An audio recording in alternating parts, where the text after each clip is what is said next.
That should be enough to get us past the advertising at the start of this whole show.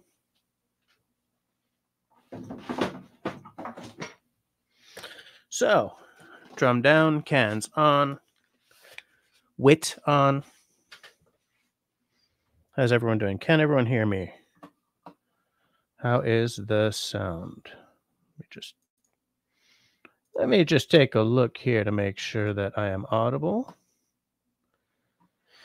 Let me know if you guys can hear me. I'm trying something a little different because apparently when I was on Russell's live stream the other night, I was humming a lot. So I'm hoping that I'm not humming too much tonight.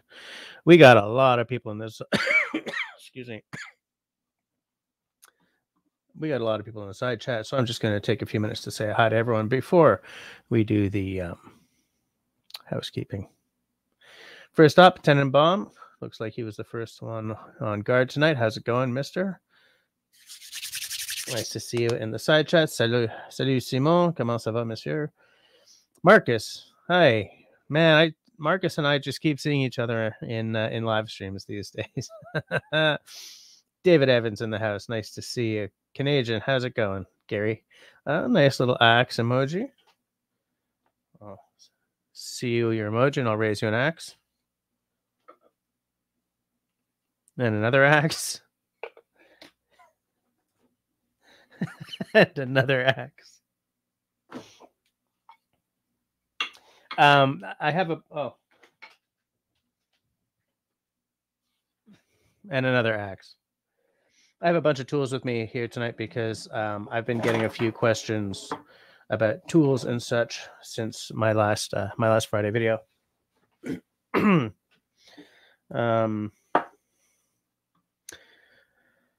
I guess David, Canadian, Simon, Ian the Web Lord in the house. How's it going, mister? Welcome to the show. Sean in Alaska, nice to see you in the side chat. I love your live streams, man. One thing that you guys, anyone who hasn't checked out one of Sean in Alaska's live streams is that in my experience, man, he sticks with an hour. He's like on and then he's off. He's like, okay, that's what I was here for. Then he goes off and makes his supper or whatever. And I respect that they, respecting your time like that. I used to, but nowadays, like if there are still like 18 people on, I'll go a little longer. Or if I got started late because of family stuff, I'll go a little later or whatever. But yeah, it's nice. It's a nice little hour of discussion. The last time we were talking about steaks and other foodly things. Well, we were talking. Russell is here, and he's asking if anyone else dances during the drum bit. I just replay it later and dance during the drum bit. Hike with Mike in the house. How's it going, sir? Excuse me. Stacy's here. Always nice to see Stacy in the house. Stacy, who keeps getting her ATV stuck.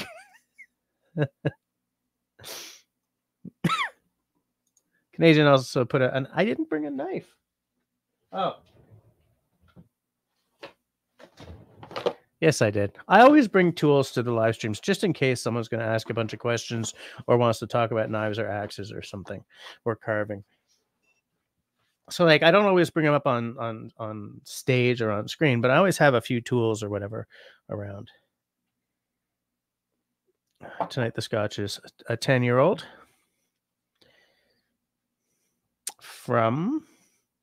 it's a Highland from the Scotch Malt Whiskey Society.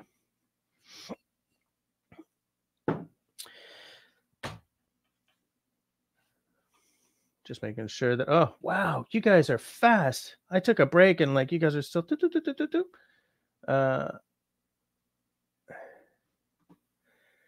Lipstick Lodge. Hey, how's it going?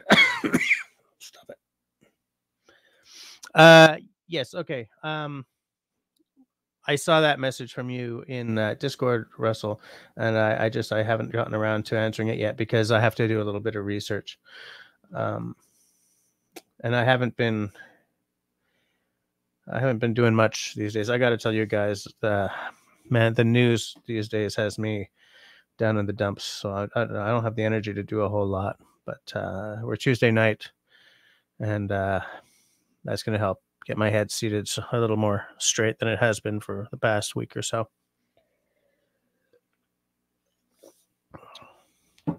Because some of you guys are like elder millennials or whatever.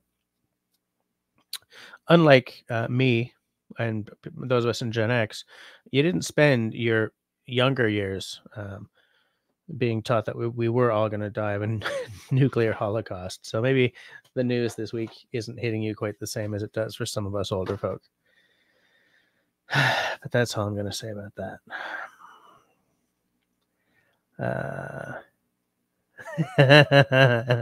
Yes, that's true. Russell is a bad influence on me finishing on time. Kelly Simmons, I don't know if I've seen that name before, but welcome to the live stream, whether you've been here before or not. Nice to see you. I guess I've said sort of my hellos. Oh, Carol's in the house. All right, thanks. Every time I say, all right, I'm going to do my housekeeping, someone else pops up in the side chat. Where was I? Dave is a baby boomer. Yes. Yeah. Baby boomers and Gen X, we both know the nuclear threat the way the way the other generations around us don't. I mean, younger people know of the nuclear threat, but they didn't live it quite the same way we did. I mean, boomers were diving under desks at school. I don't think that we were diving under desks, but we still got like the videos in school of what to do if somebody drops a nuke on your city.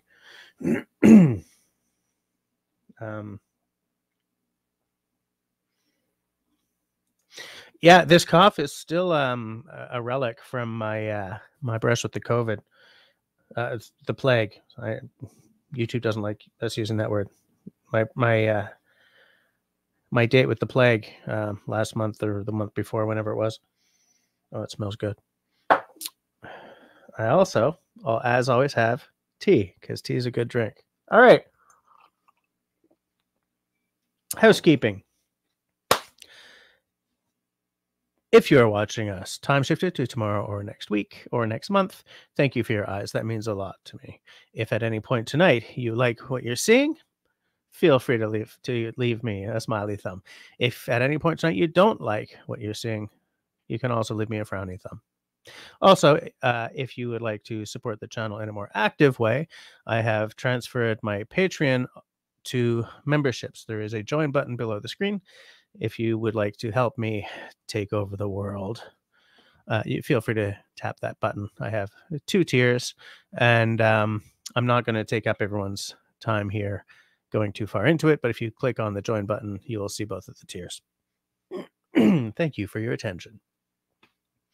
So, hold on a second.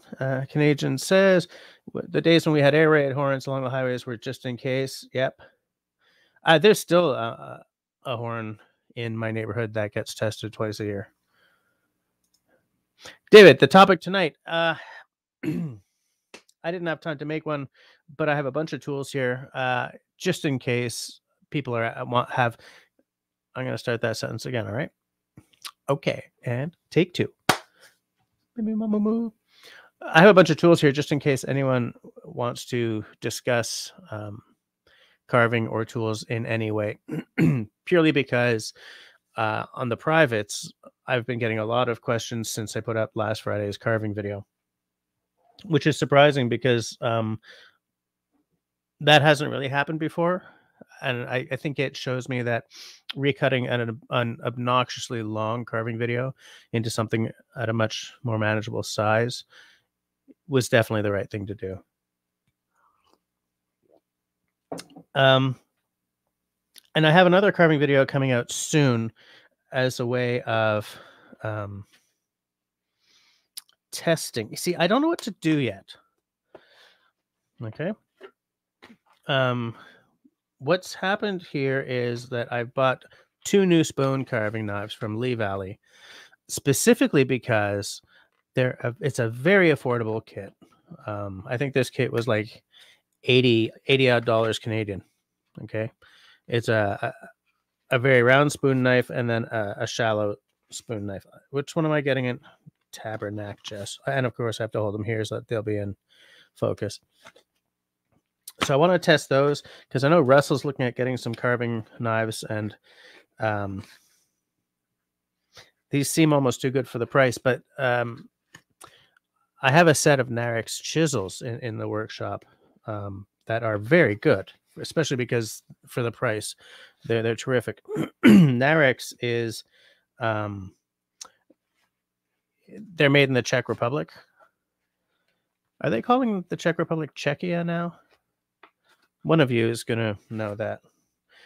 But I think it still says made in the Czech Republic here. Yeah, made in Czech Republic. So if those are good, I will crow about them. I also have this Swedish carving axe, this beautiful Kaltoff axe, little two-person shop in Sweden. Julia Kaltoff used to be the CEO of Wetterlings. She left that job to go back to school and then set up her own very specific carving axe business. They only make this and what's the other thing they make? Like a little axe file or a sharpening stone or something. Carving axe. Let me just take a look. I just want to make sure I'm not forgetting anyone who's come in. Baby Boomer here. Get rid of that cough. What's the topic tonight? Days when the Sean, you're sort of right at the transition, aren't you?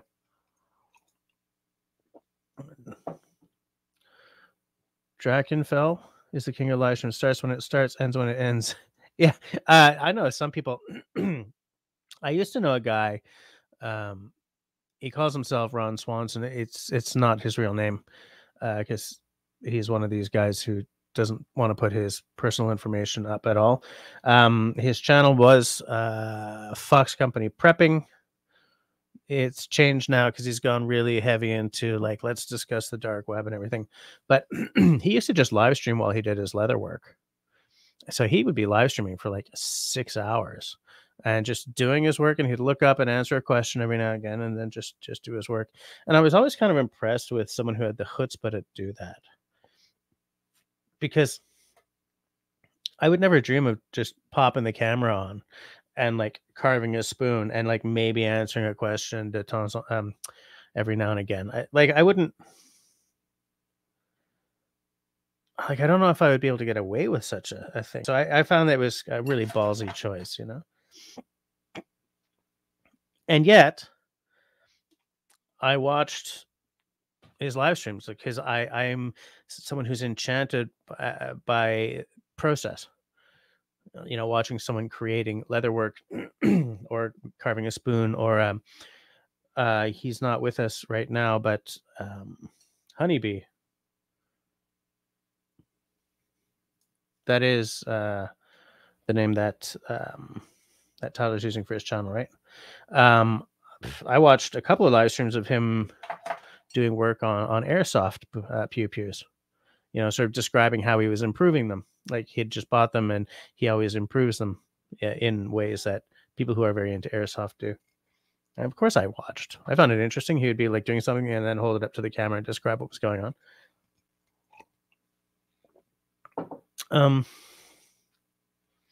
So like part of me kind of wants to do a spoon carving video like that, like just sort of put the camera on, answer a question every now and again, and just carve a spoon. But like that's more than a 2-hour live stream. You know, that's easily a 3-hour live stream because I'm not fast at spoon carving.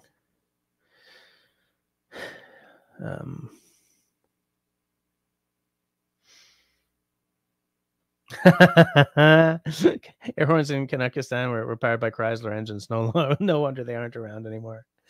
In fact, I think the siren down at the bottom of Cavendish here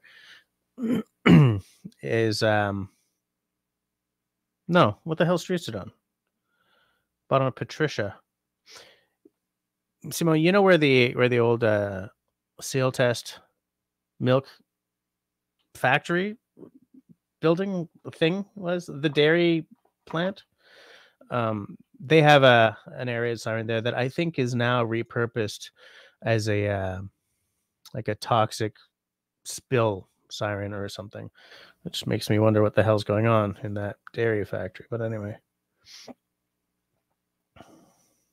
Hey there, Mark. Mark Pootman's in the house. David Evans, could you use a bandsaw to reduce the stock instead of using an axe? Okay, that's a really interesting question. And you know what? Okay. Let's make tonight a carving discussion. I kind of wanted to do a Q&A episode on this, but because Russell's looking for tools and is looking to get started, and a couple of you have indicated to me on the privates that you wanted to get started, we'll make that the general thrust of the discussion tonight, but we'll still have our usual sort of chit-chatteroo. The bandsaw question has come up a lot, especially like in the Facebook groups, the Greenwood carving Facebook groups and stuff. I will preface what I'm about to say by giving you the background. The carving tradition that I follow is a Scandinavian tradition. Some people say it's Swedish. Definitely the biggest names in both tools and carvers are Swedish. Guys like Ville Sundqvist, and like the tools and stuff. It's a Greenwood carving tradition. Okay, so you use an axe. You can use like little knives like this and my little Mora 109, which I forgot to bring over, but since I'm the only one on screen, I'm not going to go and get it right now. My dad used to carve under a very large name, Northwest Coast First Nations carver.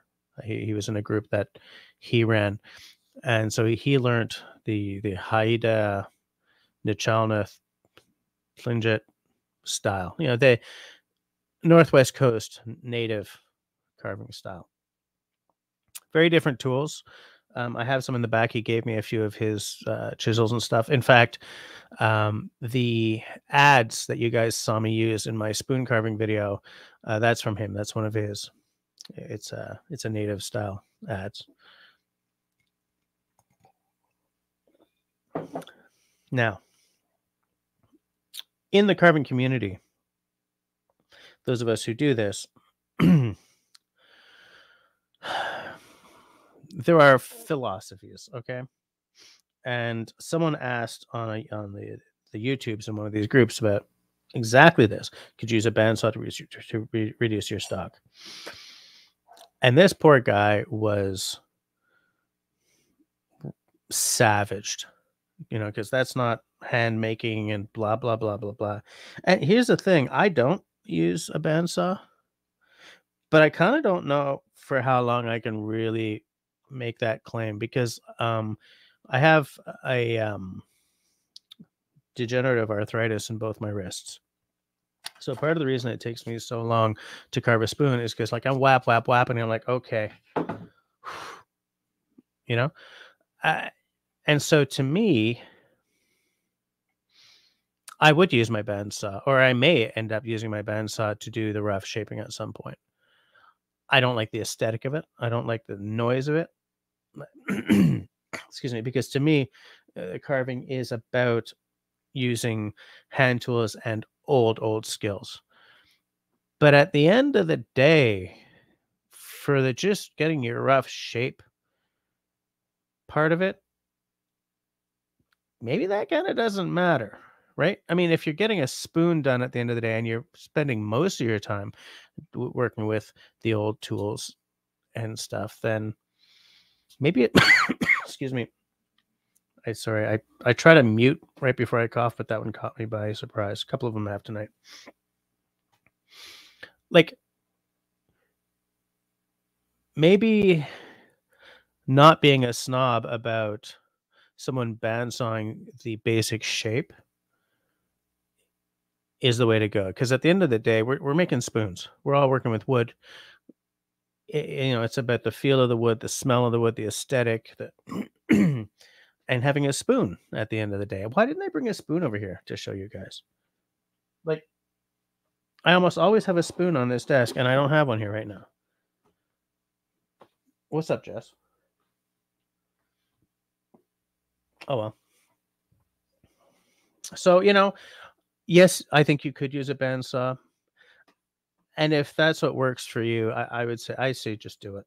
Do it. I'll probably end up doing it at some point anyway when my wrists have gone a little more. You'd like a nice ASMR carving video. Was I on your live stream when I talked about how I would like to do a few videos where I do no talking. I just sort of film the process of doing stuff. And I brought up that Primitive Technologies or whatever his name is. Was that on your live stream, Russell? I really want to try that. I feel it might be better for my viewership if I just shut up and did the stuff. Yeah, I haven't even opened them yet because I want to do a video on them, but it's weird because this one came all wrapped up in like a wax paper or something, and this one didn't. I just threw something on the... It looks so big compared to what I'm used to. Feels pretty sharp. Yeah, it feels pretty sharp. Solid in the hand. Good shape too, comfortable. So I don't know. Like if I carve with it for 30 seconds and suddenly it's gone all, the edge is gone, then okay, maybe it's too soft. But my experience with that company tells me that I'm probably going to like this kit.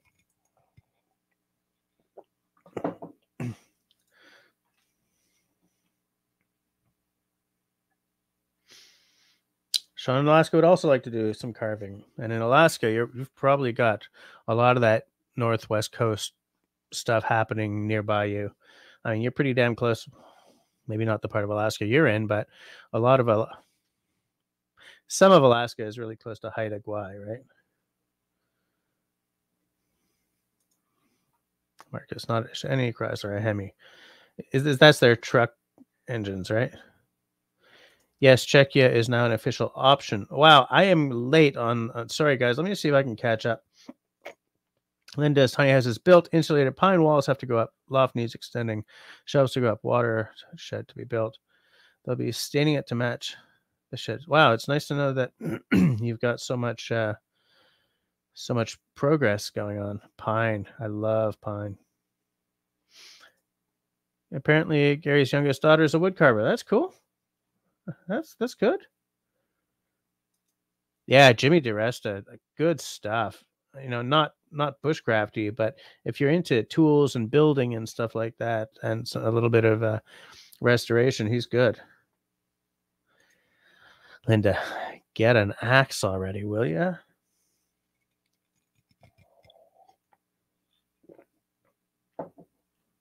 Yeah, I'm with you, Sean. I love to watch people creating.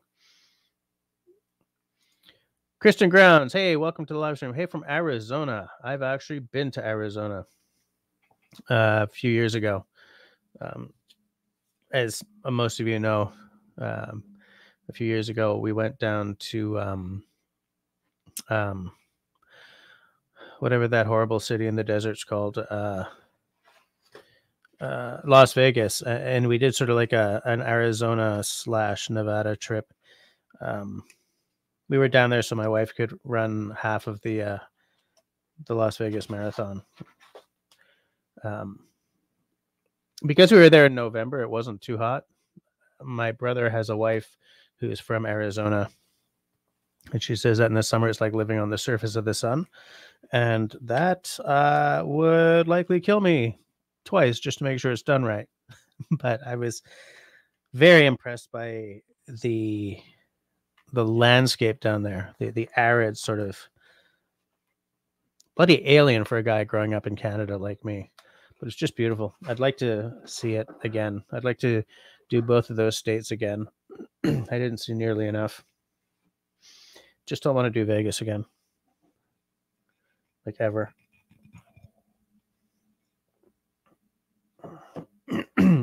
Yes, Mark, I am going to take them out of their bags and stuff. It's just I don't want to. I kind of don't want to like. Oh, it's masking tape.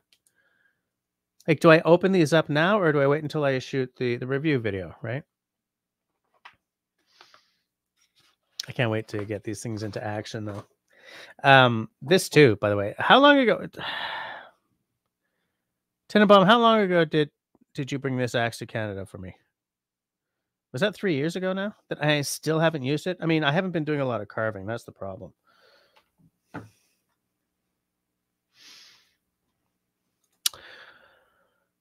I would think no on the bandsaw because you would not be working with the grain. I would not back the idea of using a bandsaw for anything other than just the roughest shape, like turning it from a log into a spoon blank kind of thing. Because once you start getting into the actual shaping of the spoon, like even just the really general shaping of the spoon, you're right. You have to be able to feel the grain. You have to know which direction you're going in, because sometimes grain is going to tell you which side of the log is the bowl and which side is the handle. But if you're just trying to get from a round log or like a halved log to just a really basic sort of shape to carve into, I think you can do it. As I said, it's not something I don't like the aesthetic of power tools for something that's as time honored as a Sloyd, but it would be a whole lot faster than the way I do it. Right? Here's a log which I'm going to quarter, and then I'm going to cut away the pith, and then I will spend the next 3 hours cutting away everything that doesn't look like a spoon. What I'm saying is, the way I do it doesn't mean that that's the way everyone needs to do it. I am very much a classicist when it comes to carving, very much a classicist when it comes to most bushcraft skills. It's the reason like my lighter doesn't come out unless it's an emergency. If I'm starting a campfire or starting a little fire just to make a pot of tea, I'm using a ferro rod or a flint and steel. I'm not using my matches unless I have no other option.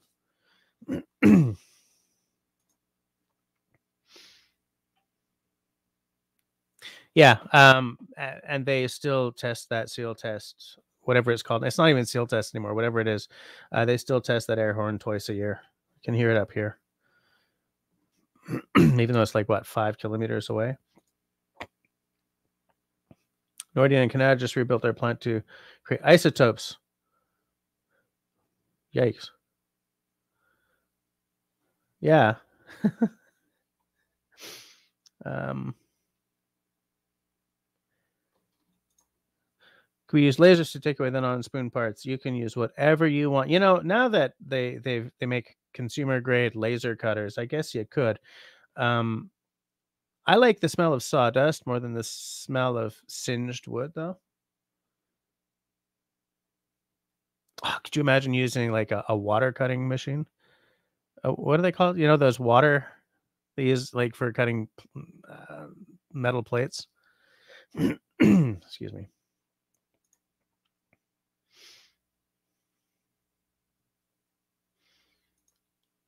A laser bandsaw. That'd be like a mini lightsaber. This is getting too geeky. All right, we're moving right along. That's true. Raspberry Rock has a spoon. I also, by the way, every now and again, I'll send a spoon out to someone who I appreciate for some reason or another.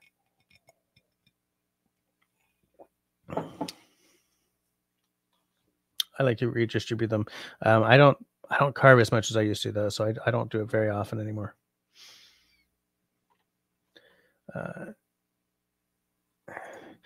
I don't get the snobbery. If you got stuff to make it efficiently, you're going to use the bandsaw unless you got nothing else to do. It's like you have an impact, but use a ratchet. Oh, right.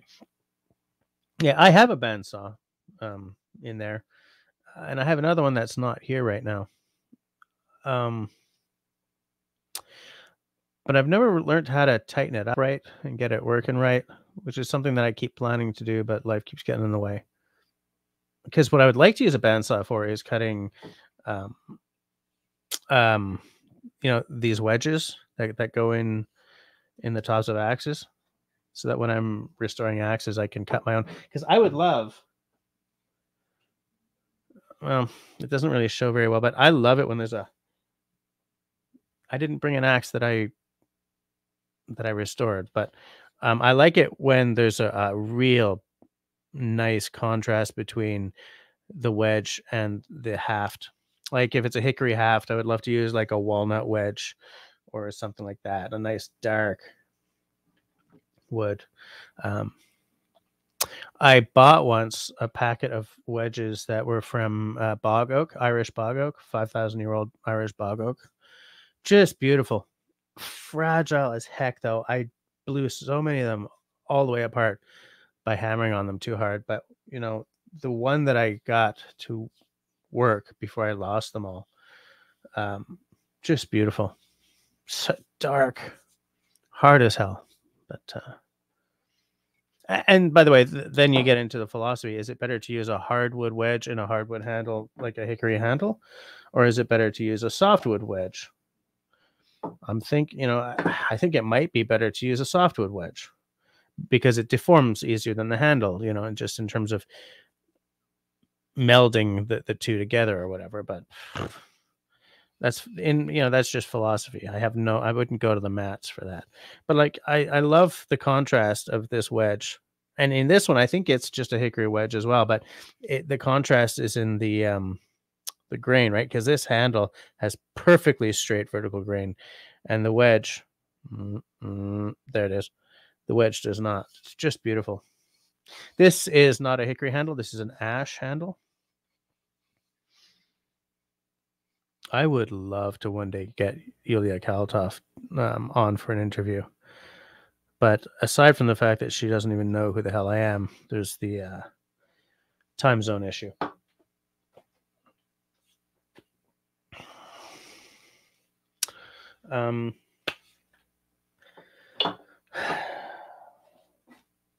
So, Russell, what I wanted to do before having the axe conversation is look up what a couple of really good carving hatchets are these days.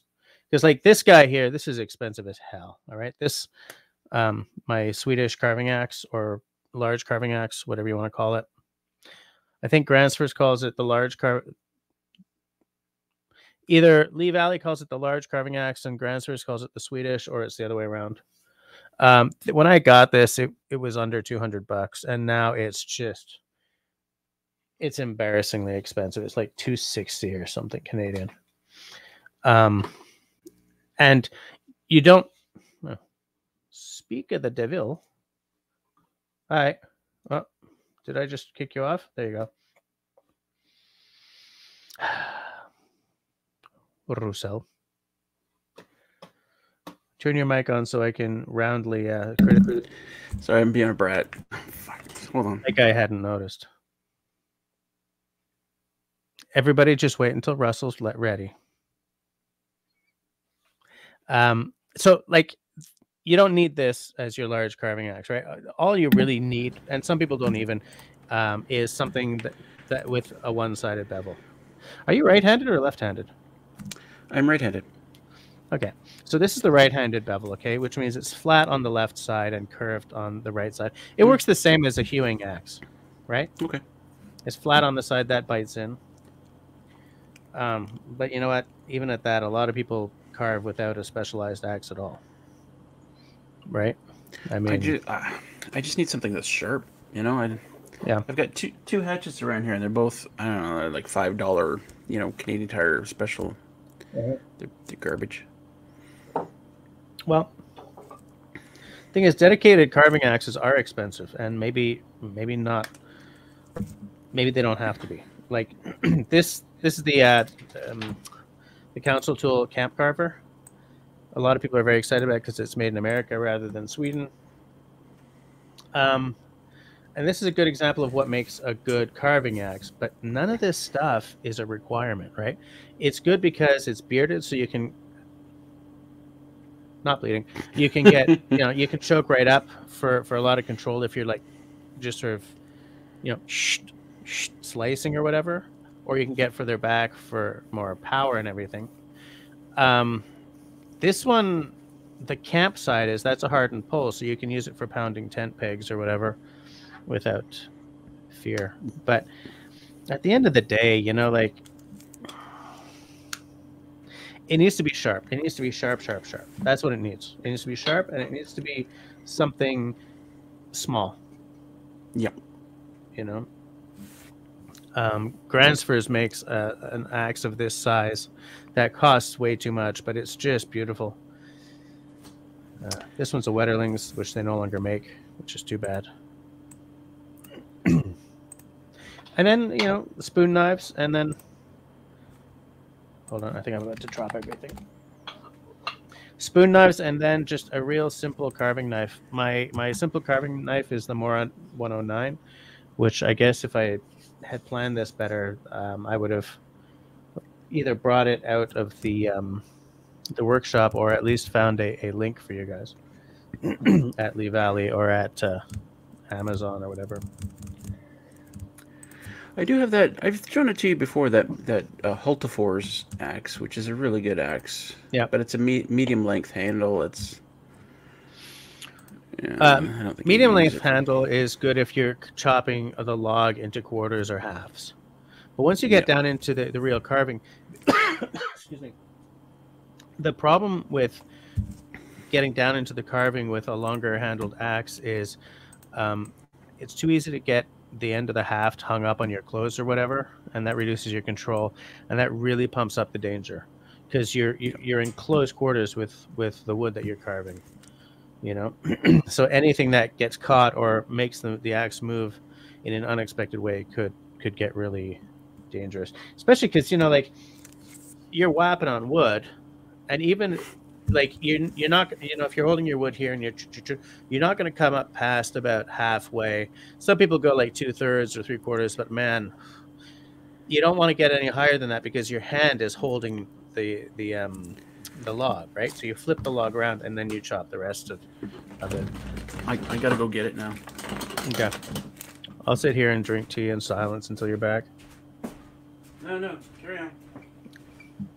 I wasn't being serious. I was being a brat. Sandsox, how's it going?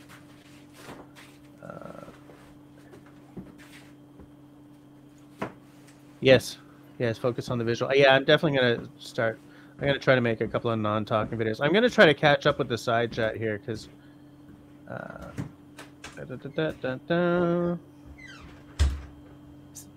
Russell, Simo's telling you to check out Lee Valley. I back that concept. Or Canadian Outdoor Equipment Company. I don't know what any of the American equivalents to these sites are. There's a Profit River, is it called in the States? That they do a brisk business in Council Tool.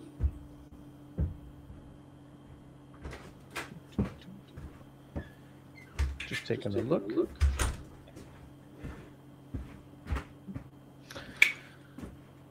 Lipstick Lodge is asking if I should...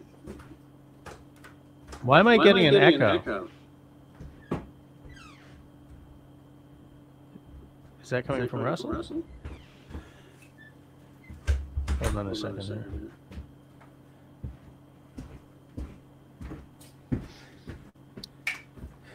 Russell, I think I'm getting an echo from you. Yeah, one sec. Hold on.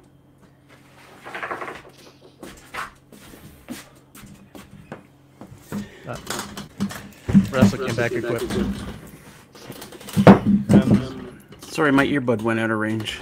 Oh, okay. Linda's asking if she should polyurethane the pine inside. Tanya Hazards can be humid inside. I don't know. What do you think? Like, is there any reason not to leave the wood even just bare or just simply stain it?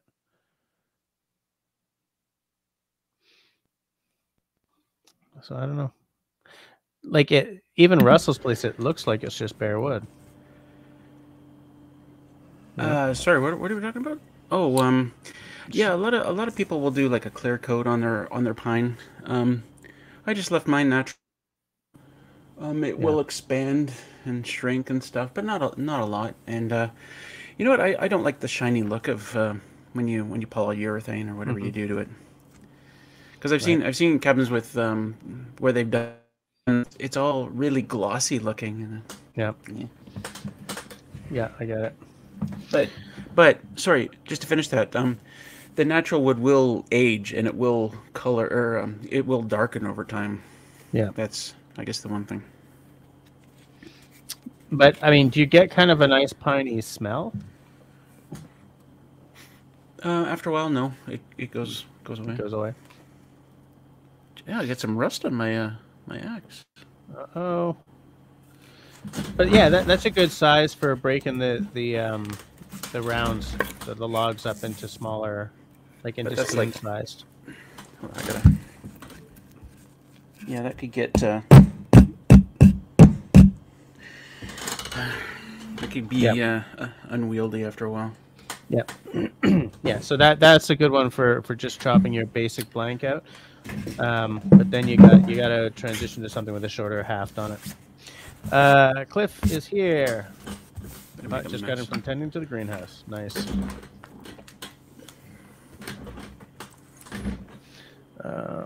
Where am I? I'm sorry, guys. I'm way late. Not late. What is it behind? Oh, okay. So when you get caught up, City Girl and I took a trip to Lee Valley, the actual store, on the weekend. Nice. Nice. Where is the nearest one to you? It was in Vaughan, which is just north of Toronto on the westernish side. Okay. I know when they finally opened one here, it was a field day for me.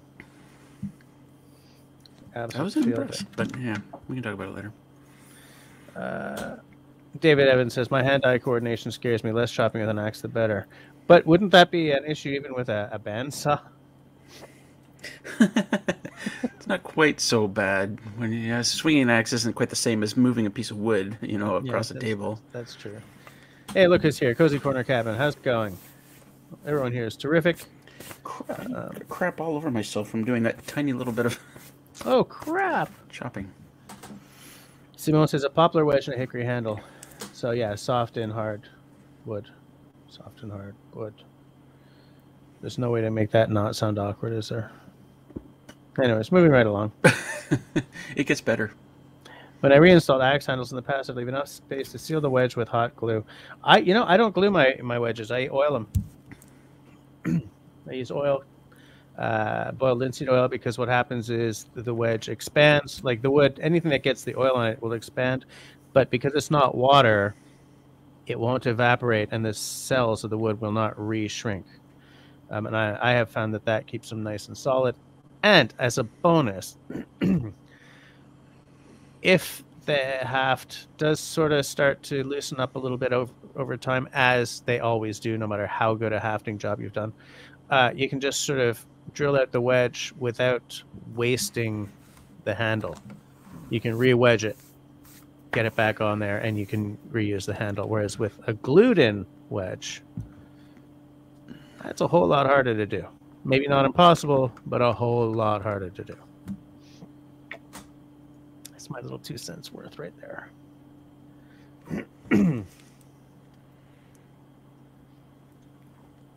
Quality reply there. Yeah, I think I was doing really well there. Top drawer. Old Princess Auto, do you have a few wood burning? Where the hell is Princess Auto? Is that a mail order, or like I think they got them in Nova Scotia or something? Yeah, there's not many around, but there are a few. I love going to the surplus section of the Princess Auto. There's lots of weird stuff for. There's a surplus section? Yeah. Mike with Mike prefers tomahawks for carving with or for general use. Ooh, tomahawk. I have never owned a tomahawk. Me neither. I think as close to a tomahawk as I have wanted to come is like a Hudson Bay. But even then, I don't have a Hudson's Bay either. There we go. Simon also uses linseed oil instead of hot glue. Country boy trapped in the city. Hello, fellas. Talking about carving. Yes. It wasn't what I was planning to do, but we just sort of ended up talking that way because it's an interesting subject, and I like talking about it. And a few people have asked me several questions since my last video went out. So why not just have a little chitty chatty? I guess, Mike, I live in the southern woods, so most trees are softwoods and the hawks work better. Okay, fair enough. Yeah, around me, like, I think it's a pretty good mix, right? Because you got a lot of the conifers, which smell amazing and are so useful for so many things. But then you got like oaks and beech and maples, and there's a lot of birch, which is sort of riding the line. So you need something really general purpose up here, or polyvalent, as we would say around where I live. Okay, I'd seal from the wedge to top of an axe to seal it completely. It looks clean and protected the wedge from water and damage. See, that's the opposite philosophy to the one that I take. Like, I oil them with boiled linseed oil, but I just keep oiling, you know. Like, I don't want, if ever I buy an axe with a wooden handle from Canadian Tire or something and it's got that clear coat or whatever on, I whip that off like so fast. Immediately when I get home, I scrape it all off and I oil up the half so that there's no chance of, like, if there's a crack in it, water getting under the clear coat and just rotting or creating issues. If you use your axe at all, you know that clear coat's coming off, right? Yeah, so you just gotta wear it off with your hands, or if you're like me and you keep missing and hitting right. Hey, Dr. Sharps in the house. How's it going? I'm surprised that you mentioned Drakenfil. Drakenfil?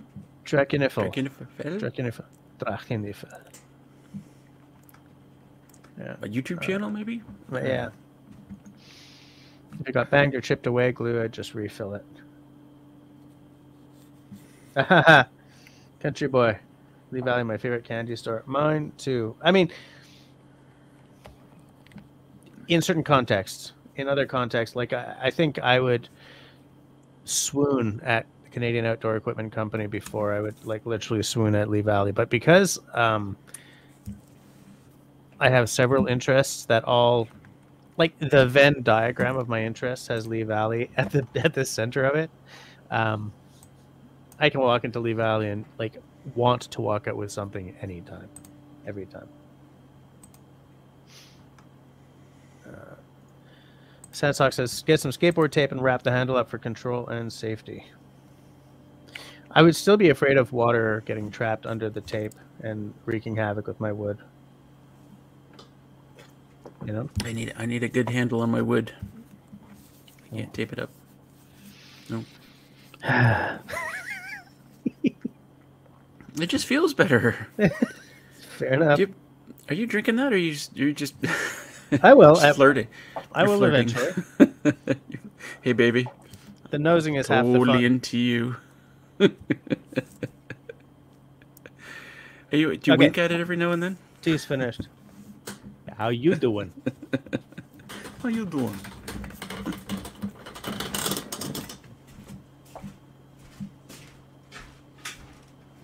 And he just says, not a hardwood wedge.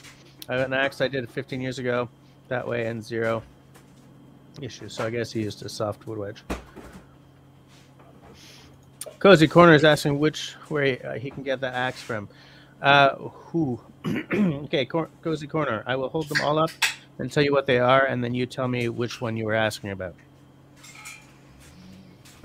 This is the Kaltoff axe. This is from Julia Kaltoff in Sweden. It's a carving specific axe, by the way. So is that the one you're talking about? Or are you talking about my tiny Wetterlings hand axe, which you cannot get anymore because they're no longer making them? But companies like Hultafors and Gransfors are making an analog to it. This is the American Camp Carver by Council Tool. This is also expensive, by the way, because it's from their Woodcraft line. So I think this axe is a couple $100. Oops. Or are you talking about my Gransfur's large carving axe? So tell me which one you're talking about, and we can have the chitty McChatty.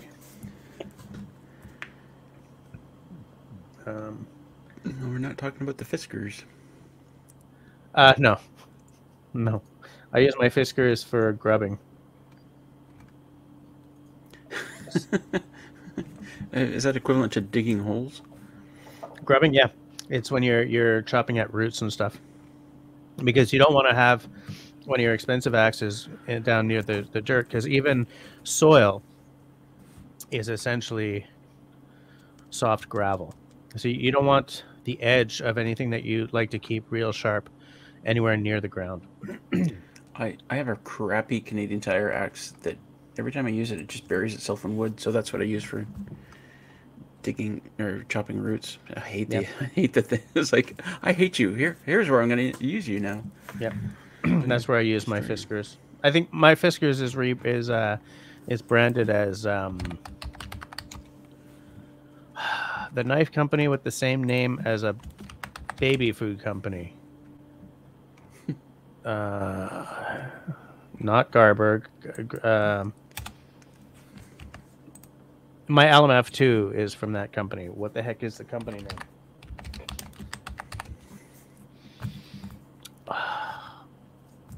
Well, how come I can't remember this damn knife company name? Anyways, they Fiskars makes their axes. In fact, Fiskars might own. Anyways, I don't know. Stacy wants to get into carving too. We should have a beginner spoon carving contest. That would be amazing. I would host that. I'd host that show, or I would have a show where everyone has they film a little segment of them showing their spoon and describing how they made it. I would totally host that. All right, I'm putting an axe in Booksfest chatter. Okay. $180. So like what? Okay, let's talk about that for a sec. Like, how much would you expect to pay for a decent Stacy, stay off the Lee Valley website. Or at least hide your credit card first. Okay. Yeah, so how much would you expect to pay for a decent carving axe? Well, are you going to pop that one up on screen here that you just... Because I'm not sure what it is. Hold on, the chat just jumped, and I'm... Okay.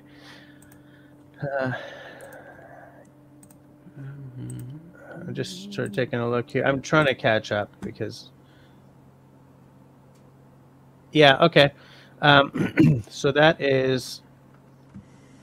I think that's the one that in Swedish they call the Kuben. I want that axe. It looks like the handle looks tiny, doesn't it? Yeah, but it's literally the same length as this one. I think it's a 10-inch handle on it, and it's like a 1 pounder. Yeah. So that's 10-inch oiled hickory. That's this size. That is a terrific size for when you're down to sort of getting the real shape of the axe. Here, I'll hold this up again. So, right, control. Little bit of power, but you're not going to get yourself caught up in like the side of your shirt or anything while you're concentrating on the carving. Because see how it's got a very similar angle on it to here, so you can really get up in there for like slicing and stuff like that. So yeah. And the thing is, that axe is $50 more than it was when I first looked at it back in the day. Is Lee Valley in the U.S. as well? Yeah. Well, okay, they're not in the U.S., but they will mail order to the U.S. to anywhere actually. Oh, okay. Yeah. Okay, so $179. That's Canadian then, right? Yeah. Presumably. Let me just verify that. Because they have an option. Canadian business. Yeah, okay. Yeah. Yeah, when you, up at the top next to customer service, you've got Canada English. You can make one of 4 choices: Canada English, Canada French, United Oh, States, okay. or international. Okay. Yeah, you got it. So in American dollars, it's probably like $150 or something. Oh, 160. look at that. Yeah, That guy's got nice hands. He must be a hand model. he probably is, but it's also a nice axe, Russell. Okay, okay, All right. okay.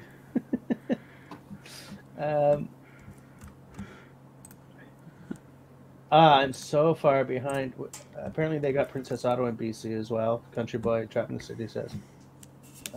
Yeah, and you know what's funny? Okay, so like we went to the Lee Valley store. I looked for carving axes through the whole store.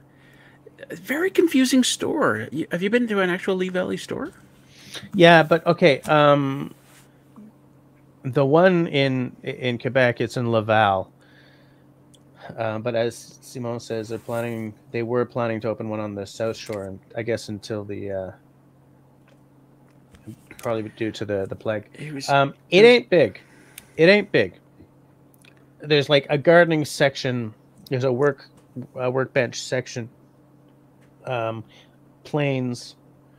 Everything is nicely, but all the axes and like the log tools, they're all under, like, those jewelers counters, right? It's glass on top and glass on the front, and you can look and point and say, I'd like to see that, but you can't just reach it. Most of those tools are in that, or there's a small rack where it's a wood cutout that fits exactly and it locks in so that you can't just take it out and start swinging it around. But yeah, This store I was in was actually quite big, but it was so confusing. Like there's like a section on it seemed to be carving, but then there's more carving stuff in another section, in between like kids' toys, and then there was the carving tools was in this a glass display. It's one of those ones that you turn around and look at. yeah. And then I was looking for axes. There was nothing like a carving axe, nothing like this that we were just looking at. There was just like chopping wood, axes. Just a few, just like a handful. I'm like, where is everything?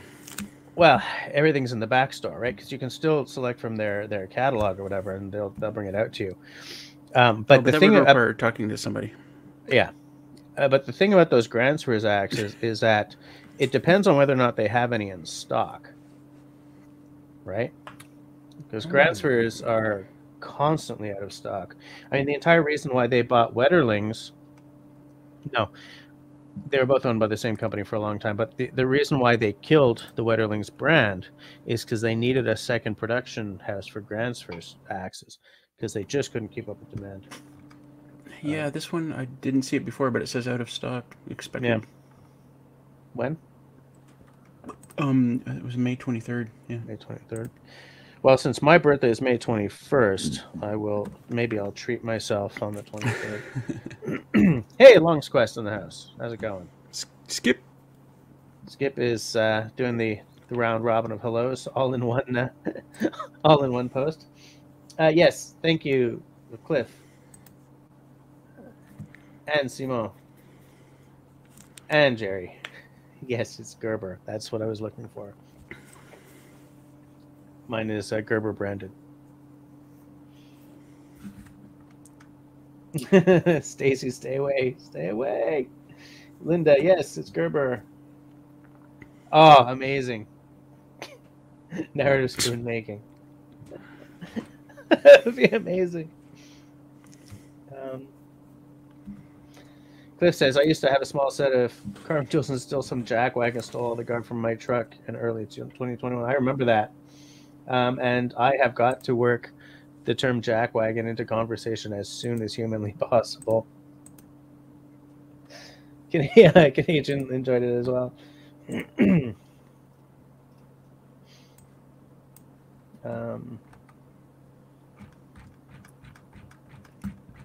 I'm just taking a look at. I'm trying to sort of catch up here.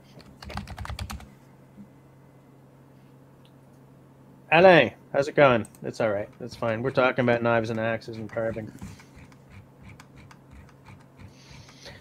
Canadian carving axes are a small market and rather expensive to gather dust. Yeah, that's true. But like, I feel that if you walk into a retailer like Lee Valley or Canadian Outdoor Equipment Company, that skews the stat a little bit, right? Because a lot of people who hang out at those stores are predisposed to either, carving or camping or gardening or homesteading, or like Lee Valley is the only place I know of where I could walk in and walk out with a log building slick, right?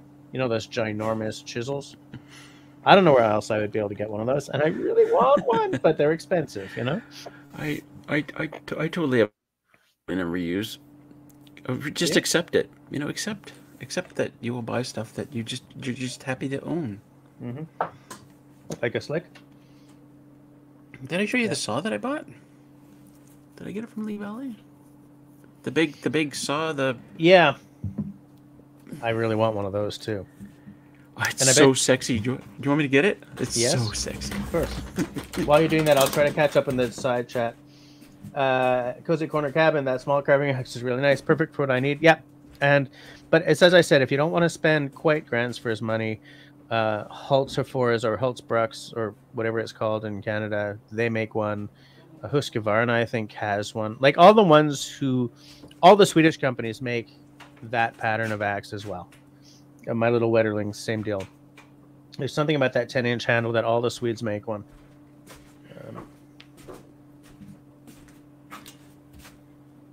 Yeah, look at that. That beauty. I'm never going to use it, but it's meant to be used. Yeah, I want one of those so bad. And I think they sell those at Lee Valley, so it wouldn't surprise me if that's where you got it. But again, I don't know. I don't even know where I would look for something like that. So nice. And is that like a Distant or something? What's the brand on that?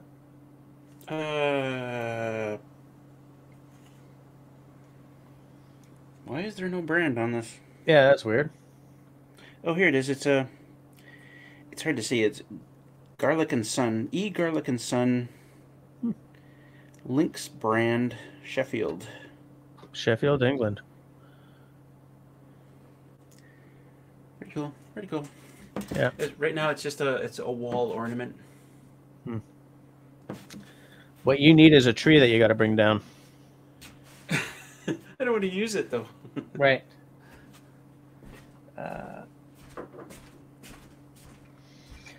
My daughter, who carves, discovered the Dremel tool and quickly hijacked it for fine removal because she said, "Why toil when there's a solution?" Yeah. And that works much better when you're carving with dry wood rather than green wood, for sure.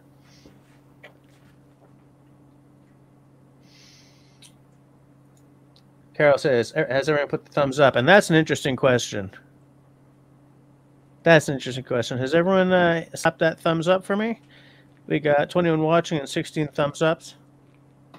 That's not bad. Could do a little better.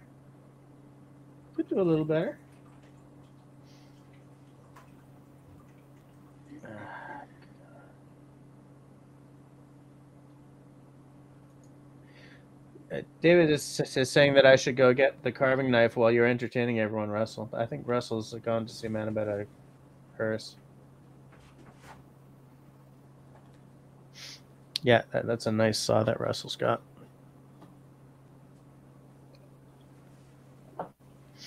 The thing is, I want all the log building tools, but I also want the logs and the land to build a small cabin on, which I think is more expensive than the tools by a large margin. Okay, I'm gonna go get my carving knife. Okay, I'll be right back.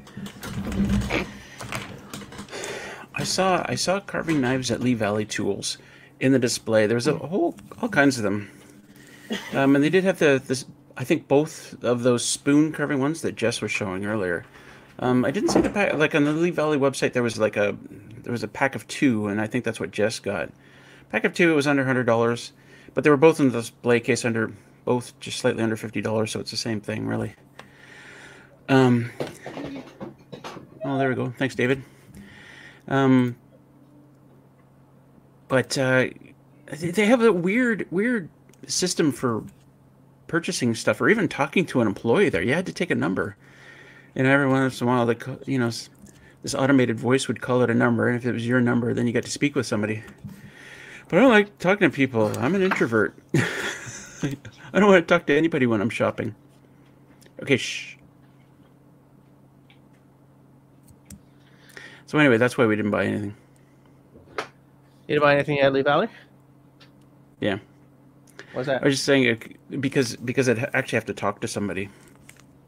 You just have to fill out the little form and hand it over. Well, no, it's like at this place it's like going? no, at this place it's like you take a number and then they call out your number and then they help you. Like there wasn't any employees on the floor at all. They're all behind this huge desk. So I would have to talk to somebody to open the display case. Right. Like, no, I'll just buy it online. It's simpler. I'll pay the shipping. So much true. What is David Evans? Is That's David? That's the X I just put up. Yeah, it is the same one. Yeah. Where? Okay, so I use 2 different Sloyd knives. I'm gonna feel real stupid if this isn't. Yeah, sorry, it's the 106. Okay, this is the Mora 106. I don't. They've changed their spoon knives. Apparently, they're a lot better, but I don't back the Mora spoon knife. But this is a terrific knife. Easy to sharpen, easy to keep going. Great size as a general Sloyd carving knife. The handle is very comfortable. Just real simple, real good knife. And they make a shorter version as well. Because you do want a shorter knife. Now, my shorter Sloyd knife is by Ben Orford. Okay. This is really good for the part between the bowl and the handle, right? Where it's like small stuff. The Ben Orford knife is a heck of a lot more money than the Mora, but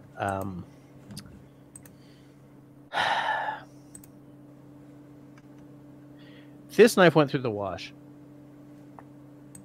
When it went through the wash, the sheath got destroyed. Like the knife went right through the sheath, shredded it completely. Also shredded the pants that it was in my pocket and everything.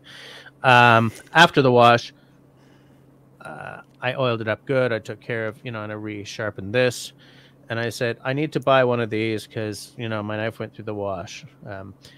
Ben Orford makes the knives. Lois Orford makes the leather. And so they said, tell you what, because of shipping to Canada and everything, we'll send you this for free.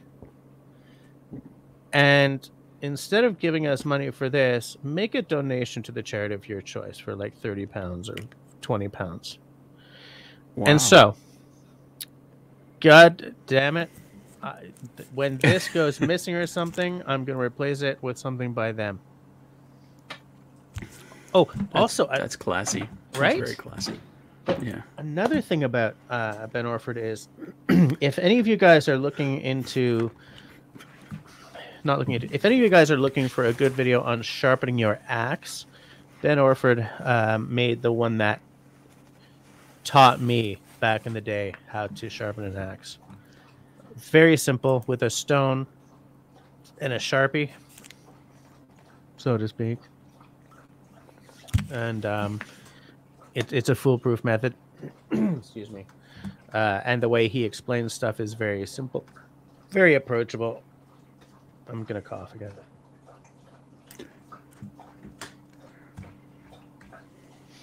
So yeah, Ben Orford is all kinds of good. But yeah, here's the thing. I've got a funk ton of tools in front of me and stuff, but you need a carving, you need a spoon knife to get the bowl thing happening, or a gouge. You guys know, like those chisels that are curved, a gouge or something like that. So you're, yeah, anything like that. You need something with a curved blade, and then you need a knife, a whittling knife. Some people buy that little folding whittling knife. Yeah, I don't remember the name of it. They sell them at Lee Valley. But you need a knife, you need an axe, and you need something that's three tools. Yeah. 3 tools. I got a lot of stuff here that you don't need.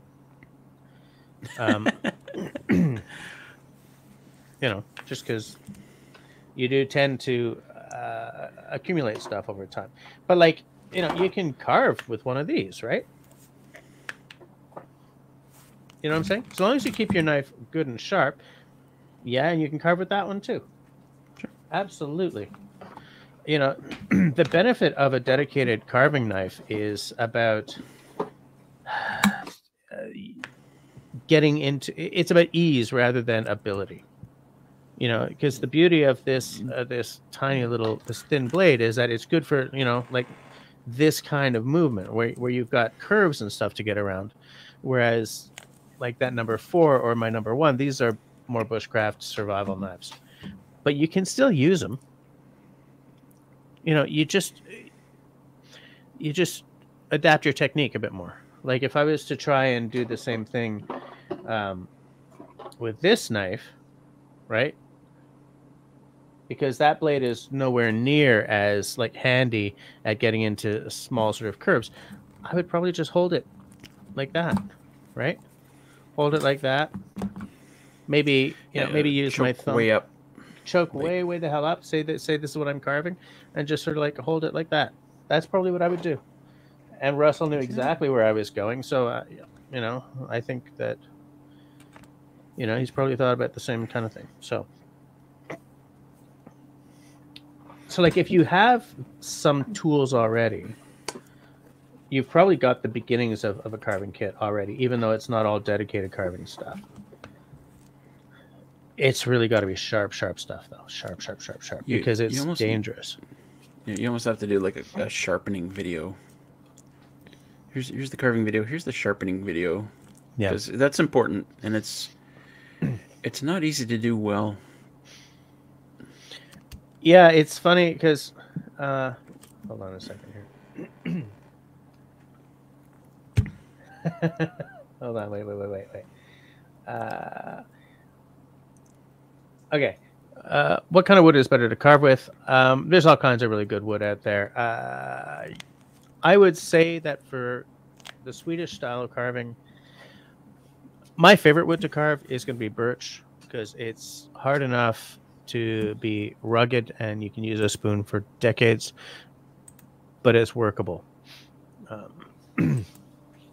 But a lot of softwoods are resinous, and so you don't want that flavoring your food if you use it as a spoon. Although on the Northwest Coast, there's a whole lot of cedar serving implements, so maybe, you know, but whatever. So you want something that's sort of on the hardwood side, so it's not too resinous. That's where birch comes in beautifully, because it's technically a hardwood, but it's still very, very sliceable, very workable. It's the softwood of the hardwoods. Yeah, exactly. And for this kind of carving, it has to be greenwood. You know, you've got, like, if you cut a piece, you've got a week or two before, you know, it's too hard to work with, which is why a lot of us will cut. Like, we cut smaller pieces, throw them in the freezer so that they don't dry out. You know, take them out a few days before you're going to carve them. Jerry says, my buddy bought a new lathe 4 months ago. $5,000 up front. It's still back ordered, waiting on parts to build. Oh, that sounds frustrating. David knows Russell. He needs to have a couple more beer.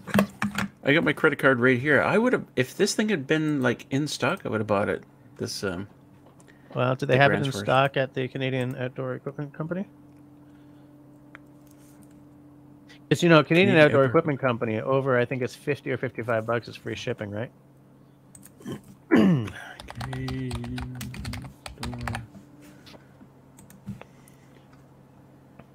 Because they also do grants for his axes.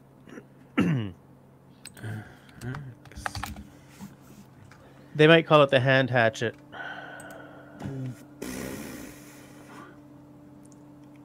$198. It's the same axe, but it's 198 instead of 179. Wow, you fell that way too fast. I have spent some money at Canadian Outdoor Equipment Company. Your Canadian Outdoor Equipment foo is really good. Yeah, I found it. $198 and free shipping, I guess. Yep. Okay, I'll buy that later. No. Yeah, well, it was LA. I don't tend to put my pants through the wash with me still wearing them. Damn it! I forgot to take off my pants again before washing them. Honey, help! Help! Country Boy is agreeing with you, Russell. He says, I love the toys at Lee Valley, but the process to buy in store is weird. I don't know if it's the same everywhere, but here, like, you can either print out what you want and hand it to them, or you can fill out a little thing. Like, those of us of a certain age here in Canada will remember Consumers Distributing. Oh yeah. Oh jeez. Right. That's an old one. I totally remember that. I remember they were really busy too. It was really busy, but the prices were good because it was all just a warehouse with a catalog. So, I bought Optimus Prime there once. Obviously, as I was a kid, and I was so excited because being a poor kid, I could not afford Optimus Prime, but he was $5 less at Consumers Distributing than at Eaton's. And so I went. I had saved up my money forever. Oh, that was the longest bus ride home after buying that. I didn't think there was that much of an age gap between us, Jess, but it's like Optimus Prime, really? Yeah. Yeah. Transformers, man. More than meets the eye. In fact, I even know that the theme song in French. Okay, sing it. C'est Les Transformers, un monde plein de surprises. Oh, and now I've blanked on it. Shite. I was going to show off. My future goals are once every live stream, I'm going to try and get you to sing something. I don't sing for free. Yeah, I forget about that. I want to buy a SawStop table saw. Yeah, me too. But man, that is money. That SawStop thing is money. It's a brilliant concept though. Cozy Corner wants to get a knife from Sage and Tire that comes with 5 blades that you can change. Is that any good? 5 blades that you can change? I don't know. Yeah, can you link that on Steve? Can you link that on the on Discord on the Booksfest Chatter channel? And then Russell will pop it up. Pop it up. Pop it in. Let me begin. Stop it. We have wood from coconut trees. I would like to try and make a bowl. I have never even thought about coconut tree wood. Is that easy to carve? Isn't that just a palm tree? Yeah, it's a coconut palm, right? And wouldn't you just use the coconut as a bowl? Yeah, I got to ask the important questions. Yeah. Poplar is apparently a good alternative to birch. Yes, that's true. I've carved poplar. I've also carved. I don't remember what it's called now. So never mind. Magnolia. In fact, I think the spoon from the spoon carving video last Friday, I think that was Magnolia. All right, good night, Dr. Sharp. Good night, Dr. Sharp.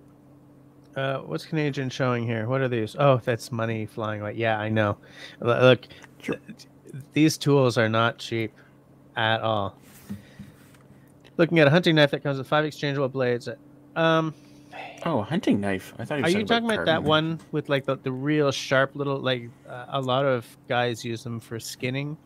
I don't remember the name of it, but hey, Russell, what are you doing? Thanks. I want you to get a new PC so you're not videos by your phone anymore. I know. I agree so much. That sounds so painful. It is. It's horrifying. I don't even use my phone to call people, and here you are editing videos on your. Yeah. There's a Lee Valley store in Kingston. Actually, it's probably not Kingston, is it? It's probably just Kingston.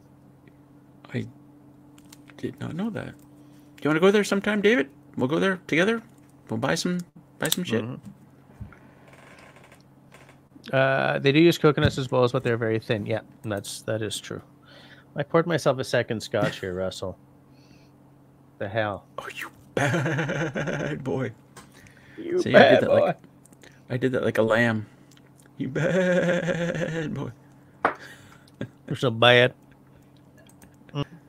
Good old scotch. Hunter's Edge is one brand of processing knife sets. The ones I'm thinking about, I saw them at Cabela's once. Cabela's? Yeah. It's like, they're almost like weird little hunting scalpels with exchangeable blades, and you just change the blade every God knows when. Oh, that's gosh, I have that. You have that? I can never remember the name of it though. It's not Hunter's Edge though. Oh yeah, Havalon. There it is. Havalon, yes. And it's That's actually really cool because and you buy replacement blades and they. Man, it's amazing. Tenenbaum is so on the ball every live stream. We're like, what is I hate that fucking guy. like I haven't even finished the question and he's got the answer. Like it's like a question minority report. Like before I'm finished the question, the guy I know. I must have like 50 blades in this drawer somewhere, and I can't find any of them now. How big a drawer is that? This drawer has everything in it. I swear. I mean, most people keep their junk drawer in the kitchen, dude. I got a Raspberry Pi in here. I got like everything. A D&D dice. You got a Raspberry Pi in there? Magnifying glass. Yeah, I keep hoping to do something with it one day. And I got staples and. There is a million things in here. I got poker chips. I got. Yeah, Havalon is what I was thinking of. Oh, this is a light. It's a USB light. You plug it in and you get light. Plug it in. Plug it in. I got. Holy shit! How old are those? I got magnets. You got it all. I can't find the one thing I'm looking for, which is typical, right? You can't find the one thing you're looking for in the drawer that has everything. It's funny. We've said the word knives, and now an advert for Swiss Army knives just popped up in my browser. Oh, like you know what? Hey, look! I've got a sling in my drawer. A handmade sling that I made years and years ago. That's cool. Carabiner. I was looking for the. I don't know. I've got like a stack of them somewhere here. The replacement blades, and they just come in little, like foil. But speaking of what you were just talking about, like Sidierel and I were once sitting here on the couch just talking about bank accounts, and we were talking about TFSA, tax-free savings accounts. And then I'm like, I gotta look something up. I pull out my iPad and I'm looking up some web page, and right there is like all these ads for TFSA accounts. I'm like, they're not listening to us at all, right? Can you just not do that, please? Like, stop listening in on my private conversations. Yeah. Bettina's here. How's it going? Fashion hey, do you want to know what's in this drawer? Like, there's a huge magnifying glass with a light. Nice. I would like to point out that Cliff is saying he has exactly what Russell's looking for within arm's reach, along with replacement blades. Cliff has many bladed objects. I've got a quick loader for something. Speed loader. Oh, another speed loader.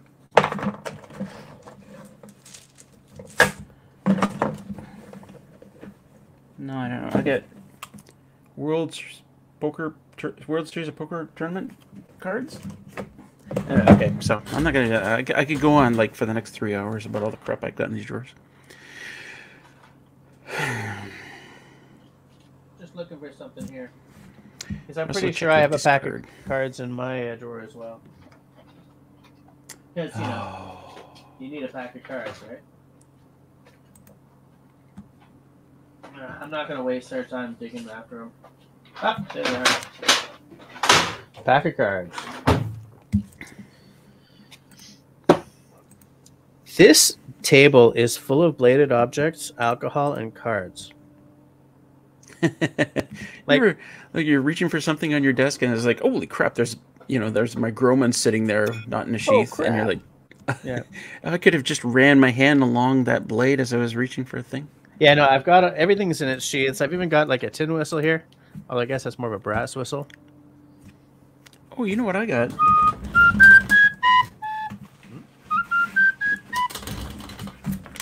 Oh, my and it's bent out of shape. Oh, that was an expensive.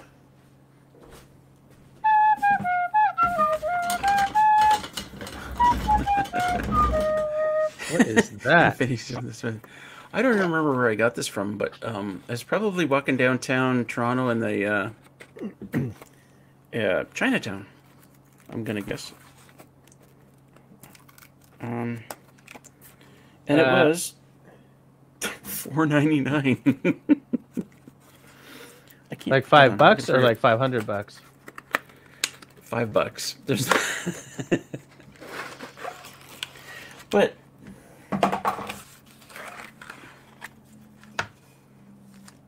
look at that. It's like it's some kind of flute.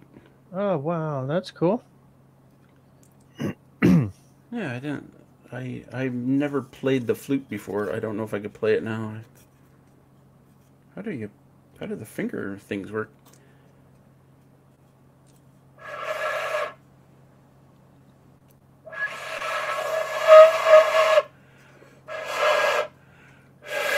You know how to use your tongue to center that thing on you? Well, you center it on your lips like this, and then you turn it. Okay.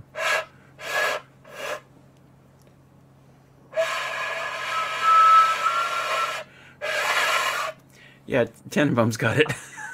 It's the David Carradine Kung Fu flute. Exactly. Hey, look who's here. Hey there, Raven. Anyway, I can't play the flute. I love it. Eleni says, I was half expecting Russell to pull out some Infinity Stones from that drawer. Cozy Corner says to check Discord. He sent you the link for the exchangeable blades. I saw it. I saw it. It's similar to the Havlon style. Probably a little bit fancier. Like,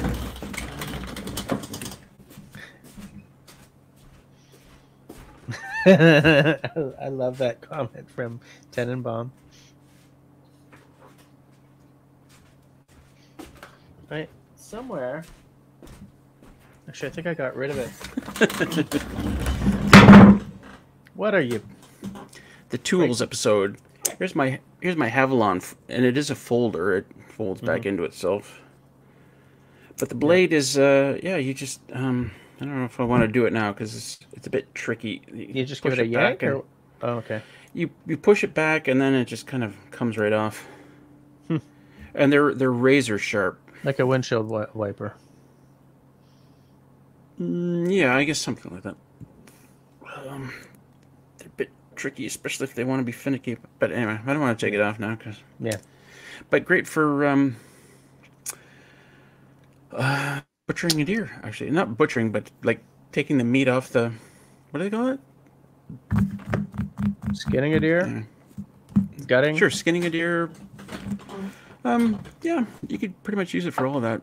For butchering, you actually want like a real knife, but for like deboning, I guess. Hey, look at what David Evans just said. I know the Black Fly song from the NFB.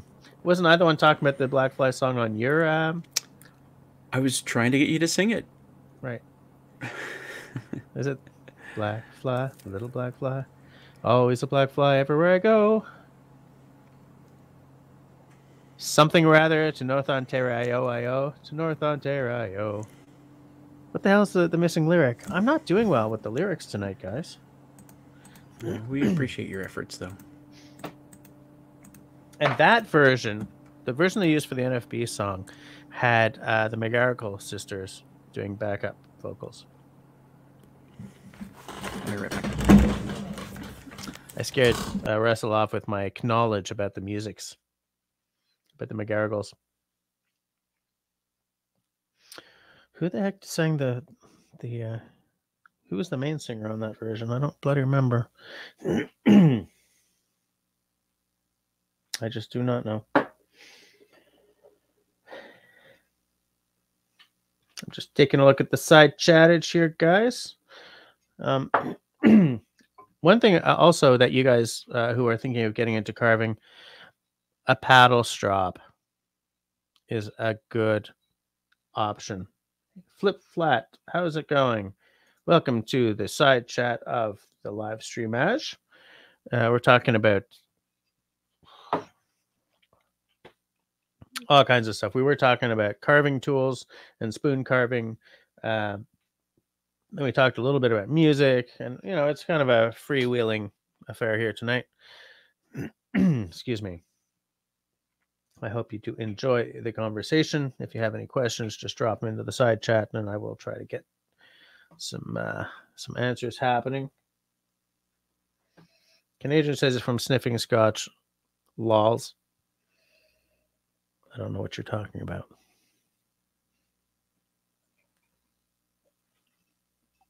I have no idea what you're talking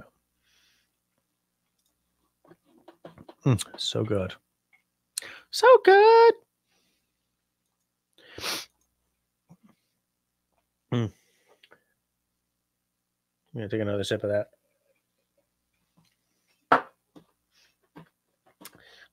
Excuse me.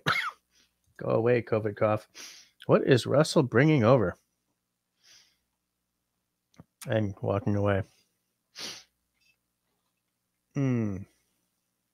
Yes, paddle strap. Good to have. Because what you really want to... I'm going to start that sentence again. All right. What you want to be doing most often is stropping. Because every time you do a full-on sharpening, like with a stone or with sandpaper or a file or any of that, you're removing metal. And you kind of don't want to be removing metal unless you absolutely have to. Most of your sharpening should be... Most of your edge care should be with a strop of some sort. I like a paddle strap because it... Wow, that's a nicer paddle strap than mine. Where did you get that? It is very nice. I forget where I bought this, but it had to be like a shaving website because I bought it for my straight razor. Mm-hmm. Yeah. And originally I was just using the belt. Yeah, I use that for my straight razor. Although yours is nicer than mine. Yeah. Yeah, this is very nice. Yeah. Yeah, I like it. In fact, I need to replace my belt strap. Absolutely.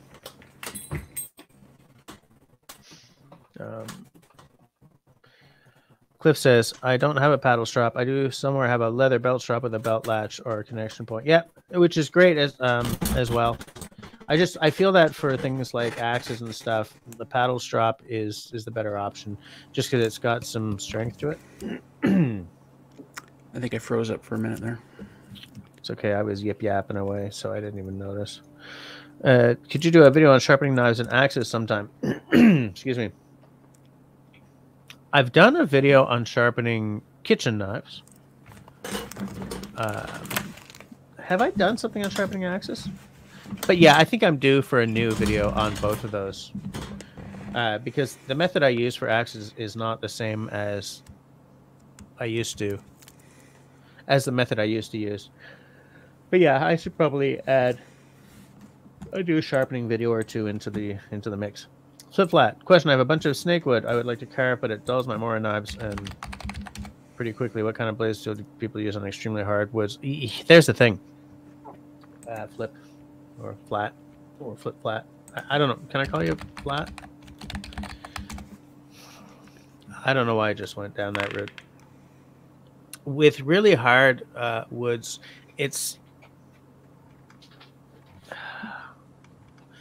you just have to sharpen your tools a lot.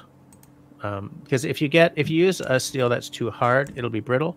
If you use a steel that's tough, it will dull, or in some cases even like bend over. So you just gotta sharpen and sharpen and sharpen and strop and strop and strop. You just gotta be really on top of it.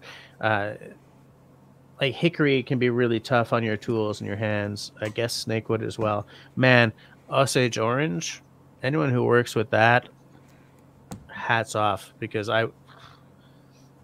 too tough on my tools, too tough on my hands. Flip. Okay, yes, flip is good. All right.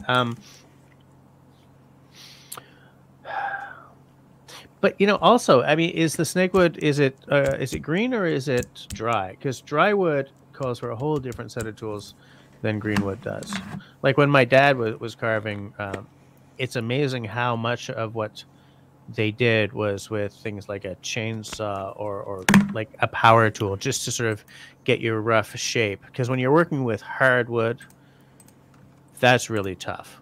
You know, when you're working with dry wood, that's just way tougher to work with. And then once they had their basic shape, they would go at it with things like their crooked knife and stuff. Oh, it's dry on top of it. Yeah. But hard ass woods are not impossible. You just got to care for your tools a lot more. That's the whole thing. And maybe take more breaks to ice up your wrists or whatever. I mean, maybe you don't have the same problem as I do, but if I'm working with a really hard wood, I gotta sort of give my wrist a break every now and again. Because it's so hard. Yeah. Absolutely. David says that your next video should be what's in the off-grid cabin drawer. That'd be a 3-hour video. Yeah. Cozy Corner says, I made a handle for a rolling pin for a friend not long ago. Sent it to you, Jess. You sent me a picture? Where? To who? To where did you send that photo? Oh, cool. Okay, hold on. Let me share the screen. Share window. That's pretty nice. What did you make that out of? Did you use a lathe? It looks like a lathe behind you. Yeah. That must be. Yeah, that's definitely a lathe. I need a lathe like you guys would not believe. My buddy Robin has one, and sometimes I get to use it. But yeah, I love that process. Oh, Jesus, just put your Discord in dark mode. That's so painful. What is? Your Discord. What? Because it's nice and bright like that? I didn't even know how to put it in dark mode. Don't do it now. All right, but I won't. I'll stop the sharing. But yeah, what wood did you use for that? Hold on. Wow, okay, I just got a longbow made of Osage. Woo! No, thank you. And then David follows up. Anyone want to see what is in my drawers? Not so much. Thank you, country boy. And Canadian.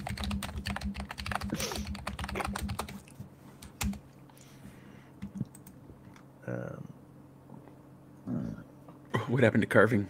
Yeah. Well, you start talking about what's in your drawers. Yeah, but yeah, seriously, what's that carving pin handle, rolling pin handle made out of? Is it just like a pine or a beech or something? Flip says Snakewood has a Janker rating of 3,800. I wouldn't work with that. I would just because I would spend the rest of my life with carpal tunnel syndrome. But here's the thing, like, you know, you can see Snakewood used for like knife scales and stuff. But the thing is, I think maybe Snakewood is one of those woods that requires power tools, you know, bandsaw, grinders and stuff like that, maybe, because that's tough. That's hard. That's some hard ass wood, know what I'm saying? He says, pouring himself a third scotch of the night. I gotta be careful. This is cask strength, so I can't really go too hog wild with it.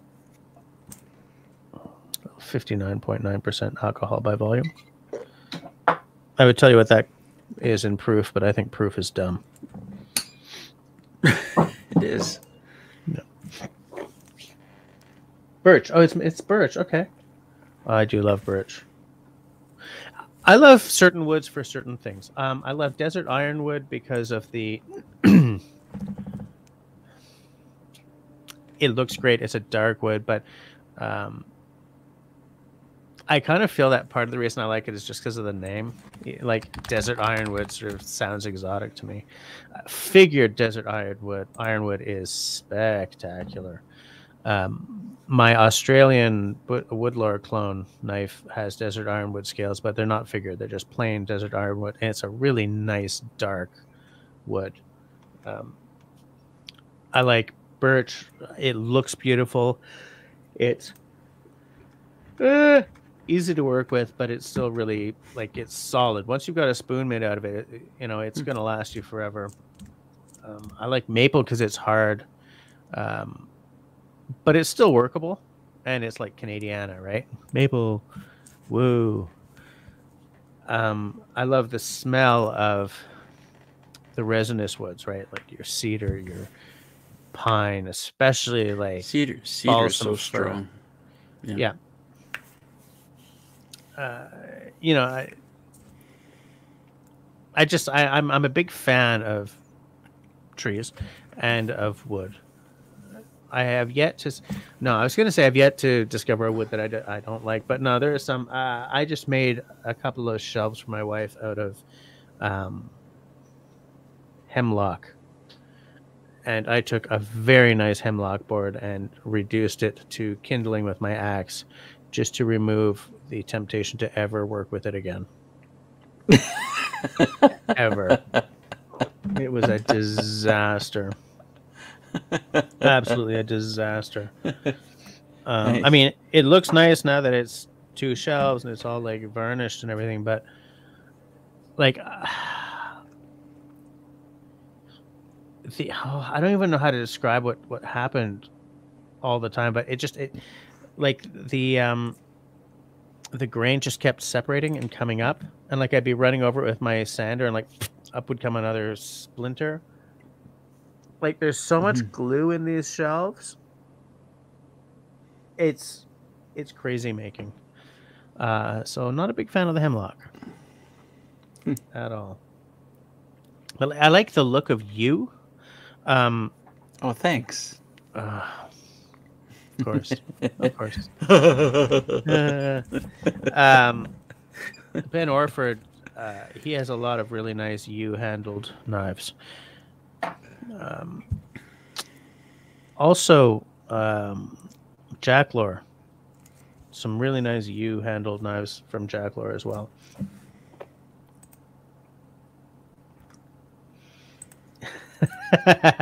My opinion on proof is well established.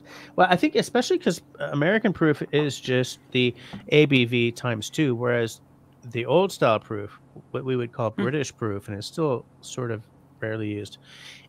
There's math to it, because like 80 proof in the United States is like 78 proof or 76 proof in the UK. They don't use proof anymore over there, but yeah, at least there's a difference to it. When it's just ABV times two, it's like just use ABV. The rest of the world does Yeah. ABV. Yeah. Um, with Poplar's poplar, poplar's crazy. Like around here, the poplar trees, I call them Tim Burton trees because they grow huge, yeah. round, and cute, tall, and scary. They're so weird looking. But you're right, Scott. They're funny colors in them and stuff. Um, poplar is related to aspen, I think, isn't it?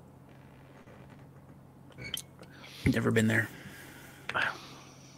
We had a funk ton of poplars along the Lachine Canal here, and I don't know, some sort of disease came through, and they all got chopped down. It's just gone, all of them. Really? Yeah. But yeah, the nice thing about poplar is that it's easy as hell to carve. Not as easy as basswood because like nothing is, but it's a nice, um, like the texture of it while you're carving. It's almost creamy. I just find it's a little light for Oh, spoons. oh yeah. When poplar is wet, I mean you could squeeze it and Yeah, and the sap runs out of it, and it is creamy. Yeah. yeah. What I would use poplar for if I was to carve it would be like little figurines or something. I don't want it for a spoon or a fork or anything like that, but for stuff like what's his name? Doug Linker. Yeah, Okay. Doug Linker. For stuff he does, he works, I think, exclusively in um, basswood, if I'm not mistaken. But the kind of stuff that he makes, I would carve that out of poplar or basswood or lime. Yeah. Absolutely. And apparently, David Evans says that poplar takes a stain really well, which is interesting. Yeah, I guess. So if you took a piece of poplar, like a wet piece of poplar, and carved a spoon, would you wait until it dries before you put like tung oil on it? Yeah. Because even that spoon, like what you do when you're spoon carving is you carve it to 80% and then you let it dry overnight. Because once you've carved it down to spoon, you're not waiting nearly as long as you have to wait when it's still a log, right? You leave it overnight, it dries off, and then you do your final 20%. Then, look, a lot of guys who do spoons don't sand, right? They leave the faceted finish because that's very, very desirable. I do sand my spoons because the people who do not exist in the spoon carving community want a smooth spoon. So, yeah, so I sand them. Your wood is so smooth. I love it. Absolutely. That's what she said.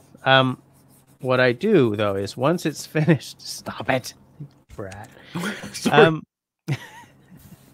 Once I've got it to that state, I wet it and then I dry it off and I let it dry again because what that does is it raises the grain and then I sand it again so that after it's stained and everything, the first time you use it, the grain doesn't raise on you. You know, like it gets fuzzy, and then you sand that down, and then the grain has already risen. You throw your oil on. That's 3 coats of tung oil on that one. And then it's good. I mean, a lot of people don't think to do that. A lot of people do. I mean, the really high-end guys, absolutely. Even when they're not sanding, their last step will be they wet the spoon, let it dry, let it get a little fuzzy, and then go over it one more time. But yeah, that's important. Country Boy says, hemlock sucks ass. I deal with that crap daily. Even worse is I'm allergic to it. And if you get infected from it, it's infected for an hour. Jeez. If you get sliver from it. Yeah, it's very slivery wood. I've never heard of anybody being allergic to a certain type of tree. My sister's allergic to birch. And the problem with being allergic to birch is that triggers allergies to like cherries and cucumbers and like almost all the thin. Wow. Yeah. I've never heard that before. Yeah. Fascinating.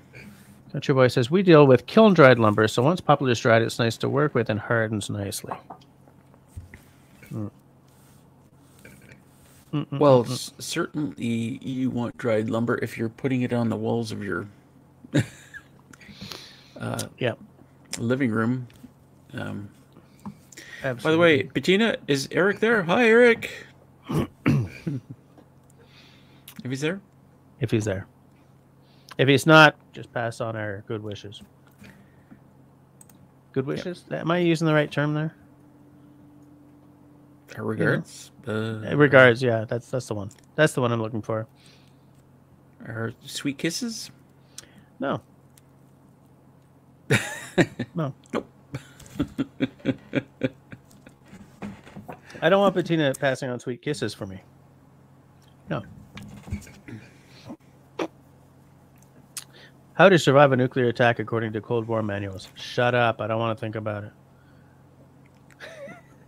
I have a browser over there, and it's like every time I mention something, an advert or something pops up.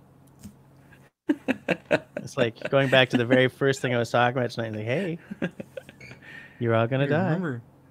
Remember this? Remember? Oh, yeah. I had wanted to talk about this spoon knife earlier. Because this was by a guy who doesn't do stuff like this normally. I just wrapped the blade in leather. Yeah.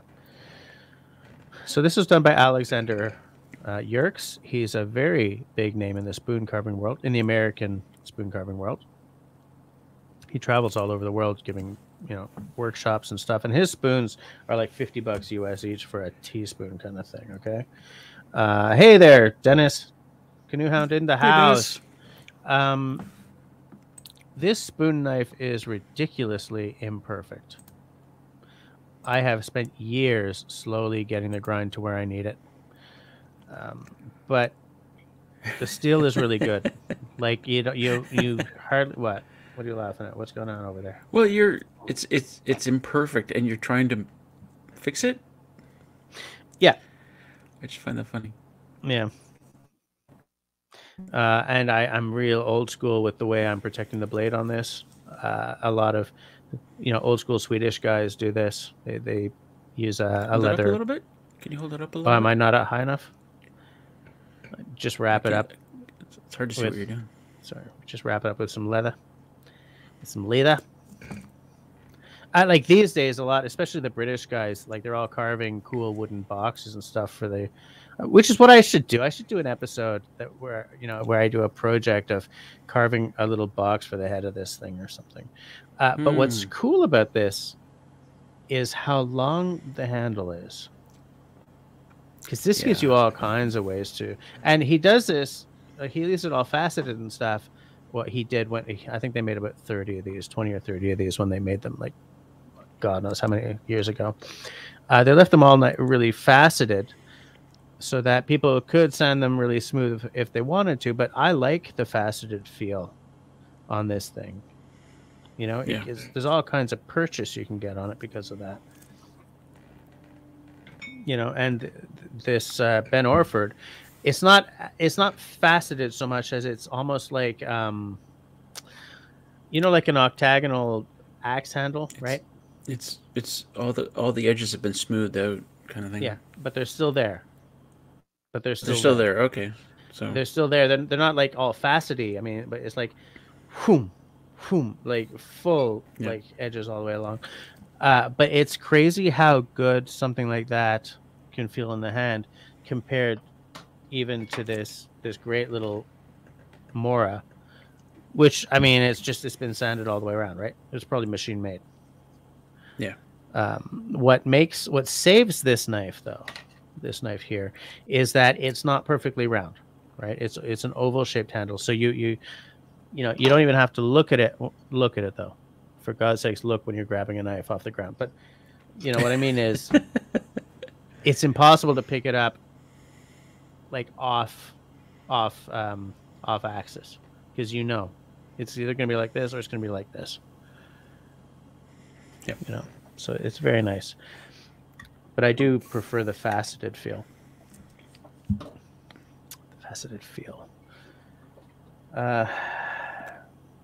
So I said hi to Dennis. He's watching on the telly. Smells good. Ironwood will dull your tools in no time. Absolutely. Cozy Corner sent another picture. What was it? Oh, a knife. I would show it, but then Russell would complain that I don't have my Discord blacked out. So maybe Russell can show it. Oh, no, because you sent it to me. Russell's just going to have to deal. It's just nothing I can do about it. It's just nothing. No more private messages to Jess, please. Yeah, because every time you do, it pisses Russell off. Please respect his privacy. Wow, that's a nice knife, eh? What is that? Oh, I can't make it bigger? Open original, yeah. That'll make it bigger, but it'll open it in a browser. It didn't open it in the same window. So what is that knife? Wow, that's like an old... Looks like a buck. Tramontina stainless, Brazil. Yeah, it's a buck clone. Brazilian buck clone. There's a real magic to those old style. Like, I don't own anything like that anymore. I got rid of them when I sort of discovered the wood lore, but there's kind of an old school grandpa magic to that, right? Like, you're hunting in red plaid, like a lumberjacket kind of thing. It's 1954. And I love that sheath. It's nice. It's nice. Let me just close the window down. All right. So that's cool. Where did you get that Cozy Corner? Is that something you've had forever, or is that something you picked up sort of secondhand? Russell, Eric says hello, by the way.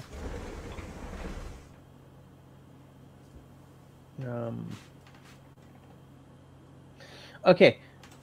Country Boy says it seems it would be difficult to sharpen that spoon knife. Okay, what I do, I didn't bring, but what I have is I bought some dowels and put some wet and dry sandpaper, like really high grit sandpaper on. But for the outside, of the blade, you just sort of like if the blade, you just take the strop or whatever, and you know, go along the edge. I mean, I guess you could go across the edge if you wanted to, but I just sort of go along the edge with my strop and with sandpaper when I really, really need to. But yeah, it's not as easy. The feel, it's not as I'm looking for an English term here for c'est pas évident. Anyone, any of the Quebecers can tell me, you know, c'est pas évident in English. It's not it's definitely more awkward. Soup of the damned. It's pretty close. By which we mean not close at all.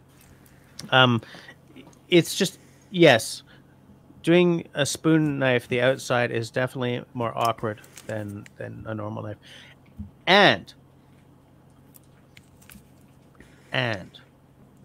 when it comes down to straight up sharpening, don't touch the inside. Do all your work on the outside, because the last thing you want to do is accidentally create kind of a curve here. I'm gonna need a video on this, Jess. Yeah, I should probably do one. Yeah. Okay. Noted.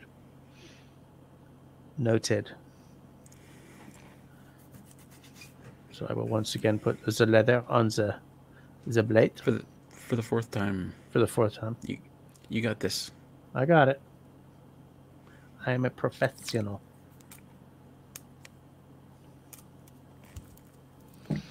Here we go. These eyes are crying. So I'm gonna order that same set that you bought. Okay. And then all I need is the knife and the hatchet. All I need is a miracle. Which means I have nothing. So. Well, the thing is, we all start out with nothing, right? And the beauty of that's brilliant, right? Come on, man. I wouldn't steer you wrong. The beauty of this Lloyd knife is, what did I set? What price was it at Lee Valley? It's like $44 or something. It's for nothing. The Mora, the 106. Oh yeah, okay. Right. I mean, this is what I back, not just as a starter Sloyd knife, but as one Sloyd knife. Cheap as chips. It's a beautiful knife. It's easy to sharpen. Very, very handy. It's exactly the length you want. There's no need to go any higher. As I said, though, if I ever lose it, I'm buying a Ben Orford because of that experience I had with it. I mean, it's got a cheapy plastic sheath. This is the way Mora's knives used to be made before they started, you know, doing them the way they are now. But I love the old school Mora magic. Beach handle. Yeah, I could totally survive just with that knife. Yeah. Yeah, it's terrific. Drop me anywhere in the world and I would survive with that knife. Yeah, that knife and a little bit of oil so it doesn't rust. Actually, I believe this one was stainless. No, you don't need oil. Just like, chicken fat. Yeah, chicken fat.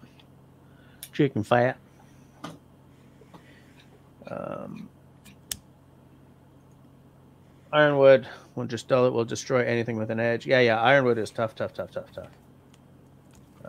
sure. Okay, that knife came from Cozy Corner's father. Yeah, it's over 30. Yeah, absolutely. I could tell you that.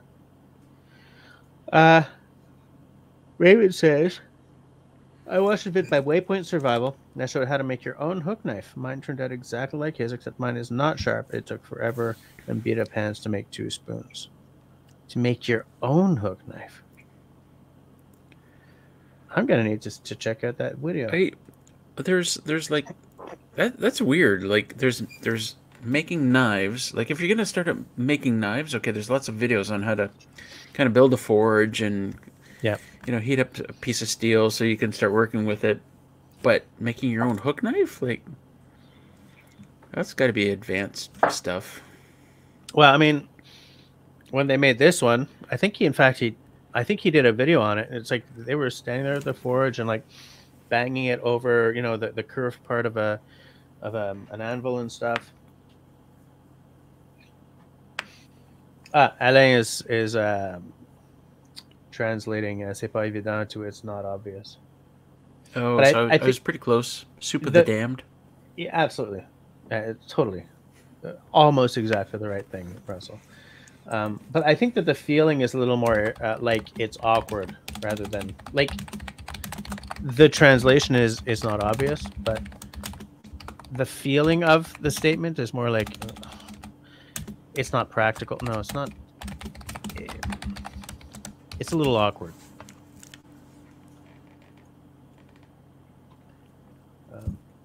I mentioned a couple of months ago my dad's old Bowie.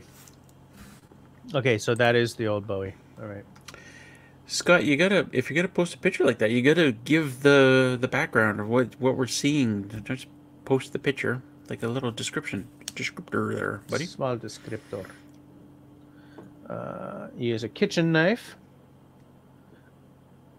a torch, and some quenching oil. Oh, I see. So he's taking a knife and then he's like bending it. I get it. But would a kitchen knife get you the strength you need for a spoon knife? I guess it depends on the kitchen knife. But and the torch is to heat it up so you can bend it. Yep. That's got to be a hack, right? Yeah. However, I'm entering Waypoint Survival into my YouTube so that I can take a look for it later. So I can take a look for it later. Later. That's not a knife. That's a knife. Amazing hobo cooking system. Vintage Boy Scout blanket trick. Oh, I think I'm gonna like this channel. And what was that channel that that Simone was mentioning? The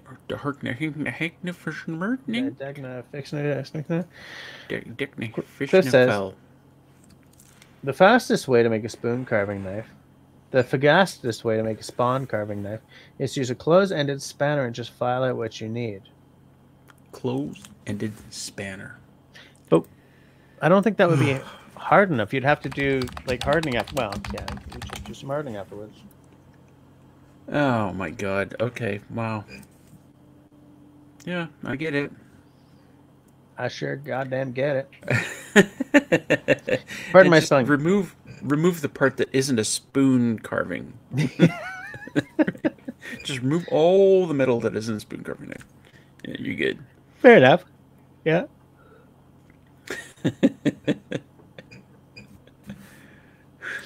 Tall order. So it's easy. I'll tell you what. Every time I've ever been giving like solid advice on my videos, it's the word "just" is in there, right? Yeah. You just do this. Just do this. Just take a closed-ended spanner and like carve away all the metal that isn't part of your spoon carving knife. Just do that. Just come up with some new materials that don't exist yet, and then you can create your rocket ship. Just invent a new thing on the shit. What's it called? The chemical. You know, the chart of the table of the elements. Yes, thank you. Just invent a scale. new element on the thing. Invent a new element. And there you go. Call it element 0. It's easy. It's easy. I did it when I was a kid. You know. Play. Come on. Absolutely. I called it element 0, EZO for short. The entire game of Mass Effect is based on EZO. Just throwing that in there because you need to stop that, Jess. You need to stop that. Okay. What, Mass Effect? Yeah, you need to give it up. What does not give up Mass Effect? Okay. Does not give up Mass Effect. Retire. Just put it behind you. I'm playing through the third game again. Not as good as the second, but still pretty damn good. So, Flip, what was it that you were trying to make from Snakewood again? I'm going to scroll back, but I don't remember what you said you were actually trying to carve it into. Because Snakewood it looks nice when it's used for like knife scales or whatever. But I don't know if you mentioned what you were going to use it for. Yeah, I think for Snakewood, I would just use power tools.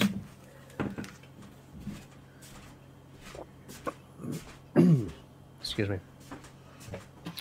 New comments? I'm actually caught up. A spoon. Woo! Yeah, that's crazy. Ironwood destroys chainsaws even with carbide chains.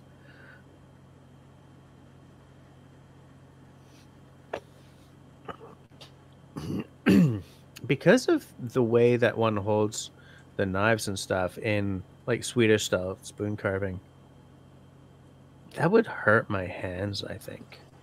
Something with a rating like 3,800, 4,000. It's like, oh. Hey, what's the rating for birch? Flip.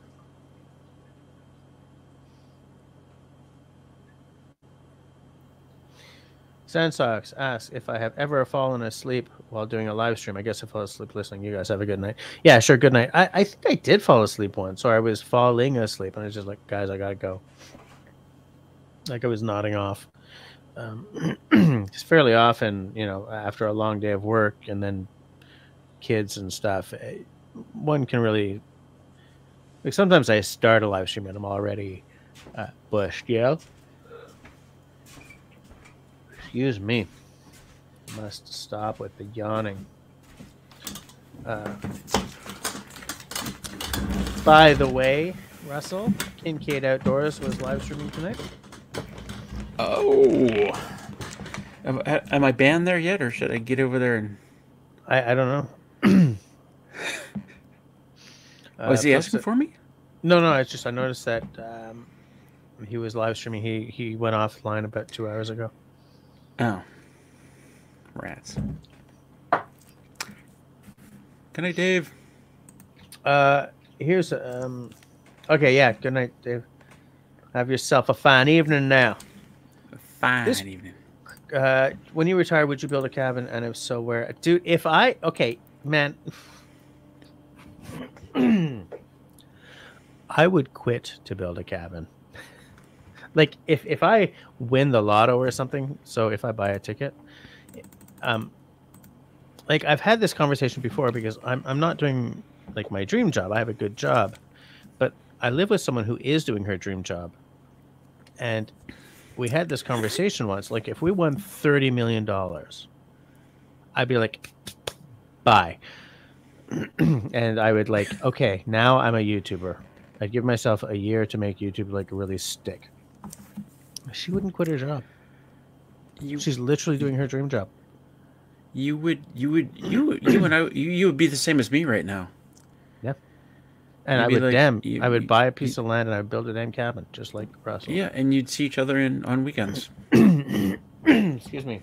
And it's not like people often say, well, how do you make that work? How do you make that work? It's like not that bad. We talk every night on the phone. We're still very much in love. We're soulmates and all that crap, but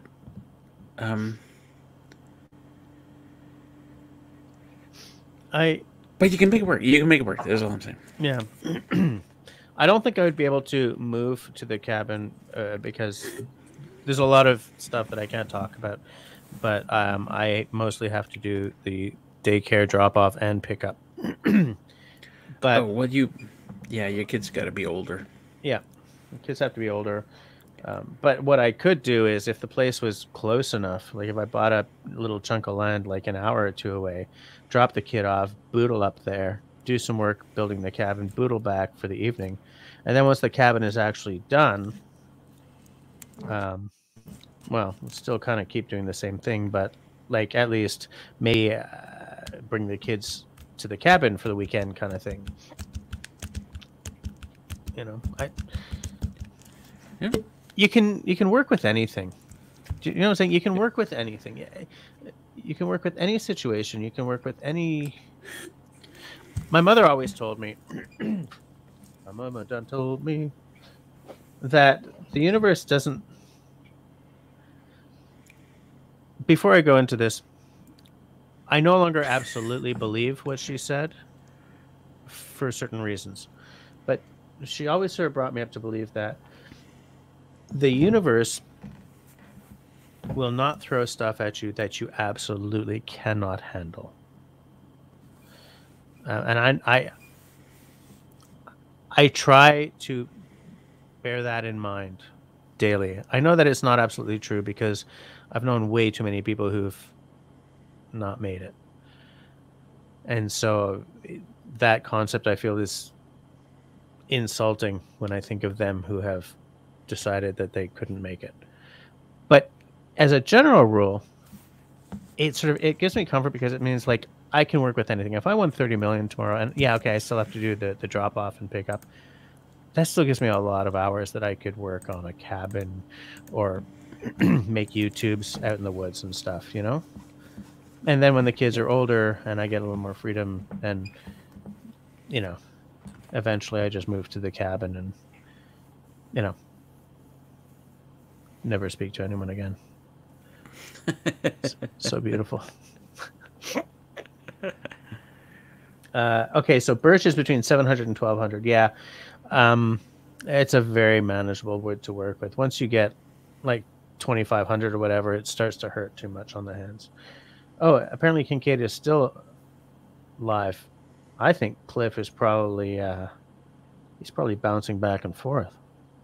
Are you two-timing this, Cliff? Colon blow. Hey. Cliff is on colon blows. Russell.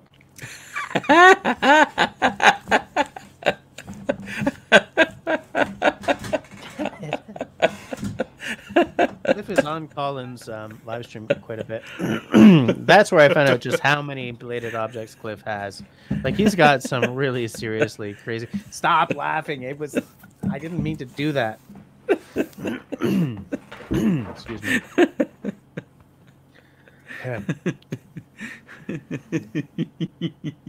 It's not funny, Russell. It's terrible. Pretty funny.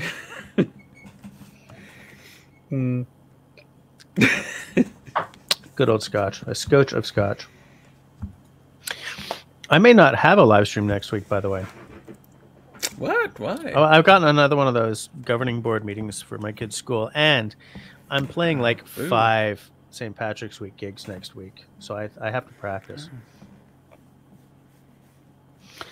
Colin gets your Thursdays. Oh, okay. I think I mostly see you there on Thursdays. I try to pop in when I can. Thursdays, there's a whiskey live stream that I watch that it sort of happens around supper time because he's in the UK. Sometimes I check out Colin's if I can. What goes on a whiskey live stream? Well, they do a little tasting. They, in fact, it's funny because Russell, there are some live streams that I feel when I've got a bit more time, I'm going to emulate in certain little ways, or not emulate, but like I would like to do a special feature every now and again. What are you laughing about? What did you do? It's just the way you started that sentence is like, Russell, there's live streams that aren't like yours. No. I said no. What I mean, what I said was, I know you were. It's just I thought that's what you were gonna say. No. There are a couple of live streams that have certain elements that I would like at some point to emulate, like maybe special features like yours, or from the VPub, which is the Thursday night whiskey live stream that I listen to. He always has a guest on, and then he always has a quiz.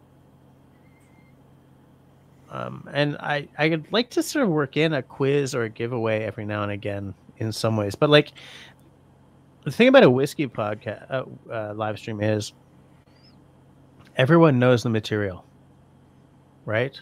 Like he has the quiz and he has like a sort of mini quiz that he gives to his guests. It's called Is It a Space Side? Okay.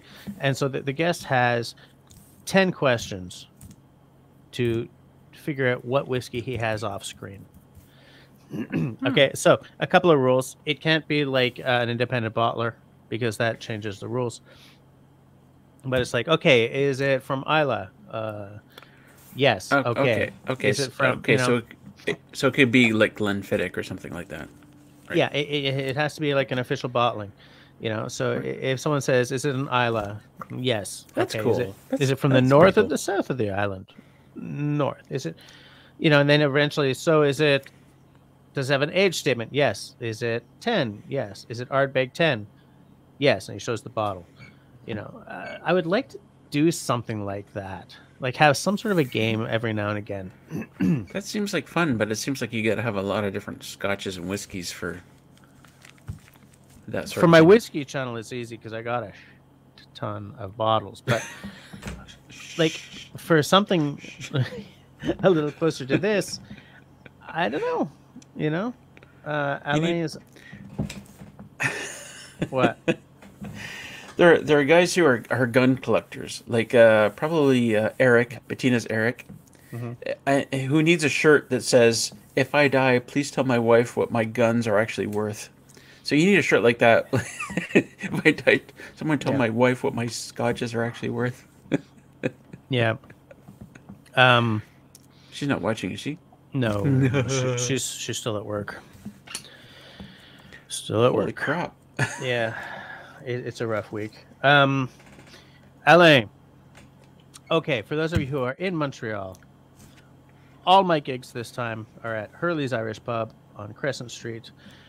Thursday, either night or afternoon and night. I don't know which because that's actual St. Patrick's Day. Then Friday 9:30, Saturday 9:30, Sunday 2, and then 9:30. And I'll probably be sick on Monday because we play until 2:30 every night.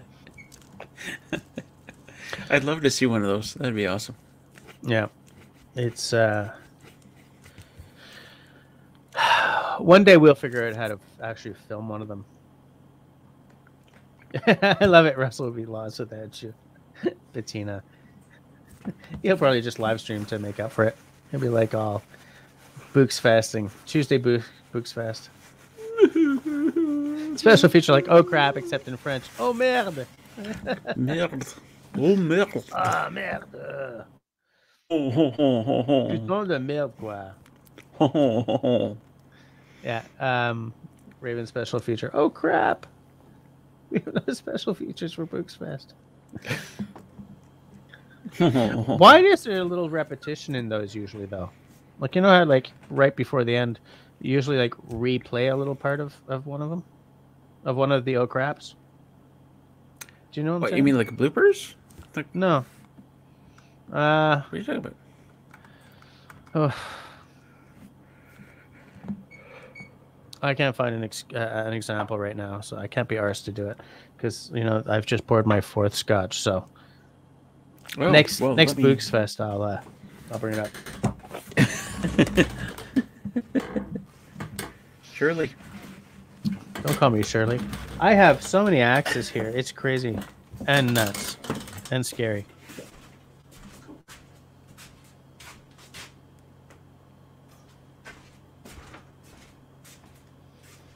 Yeah, I think that would be cool.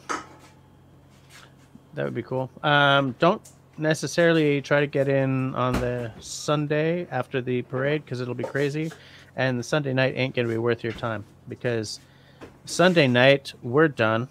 We're just trying to get through to the end, and all the people sitting at the tables have also they're also done and just waiting to get through to the end because they've been drinking since the morning and they're just finished. So Sunday nights are no fun. I tell you, I was back in the city. That's cool. I need music for this. I was back Oh, in you the want me to city, continue? Okay, back in the city. and I saw these at the LCBO. Oh, that's the Waterloo. You got the stout in there and everything? Yeah, which you can't get out here in Tweedland. So I bought 8 of these. 8 of those boxes? Yeah, I saw this and I was like, I'm going to get a cart. Here's the thing. I got to get my ass to the LCBO in Hawkesbury because I'm out of... there's a rum that we use for Dark and Stormies that you cannot get in Quebec. Because, of course. Agnes is asking, do I have an axe to grind? Well, I could grind this one. Agnes. Ah, we saw what you did there, Agnes. This one? Agnes. Agnes. clever little girl, you. This one? Yeah, Agnes. Or this one? I can grind them all. That reminds me, how many of you guys have watched the An Axe to Grind, the U.S. Forest Service? I have one of those too. That's a good saw, Russell. Minus the black with the yellow handle. An axe. Because I'm classy like that. How many of you guys have seen the U.S. Forest Service video, An Axe to Grind, where they go into sort of sharpening and the various kinds of axes? I love the idea. Let me see if I can find that now. Why do I keep doing that accent when I'm streaming? Have you been drinking? When I get drinking, I do this. I know. I'm like, oh, Russell, you're drunk again. I'm like, what? No, I'm not. How did you figure that out?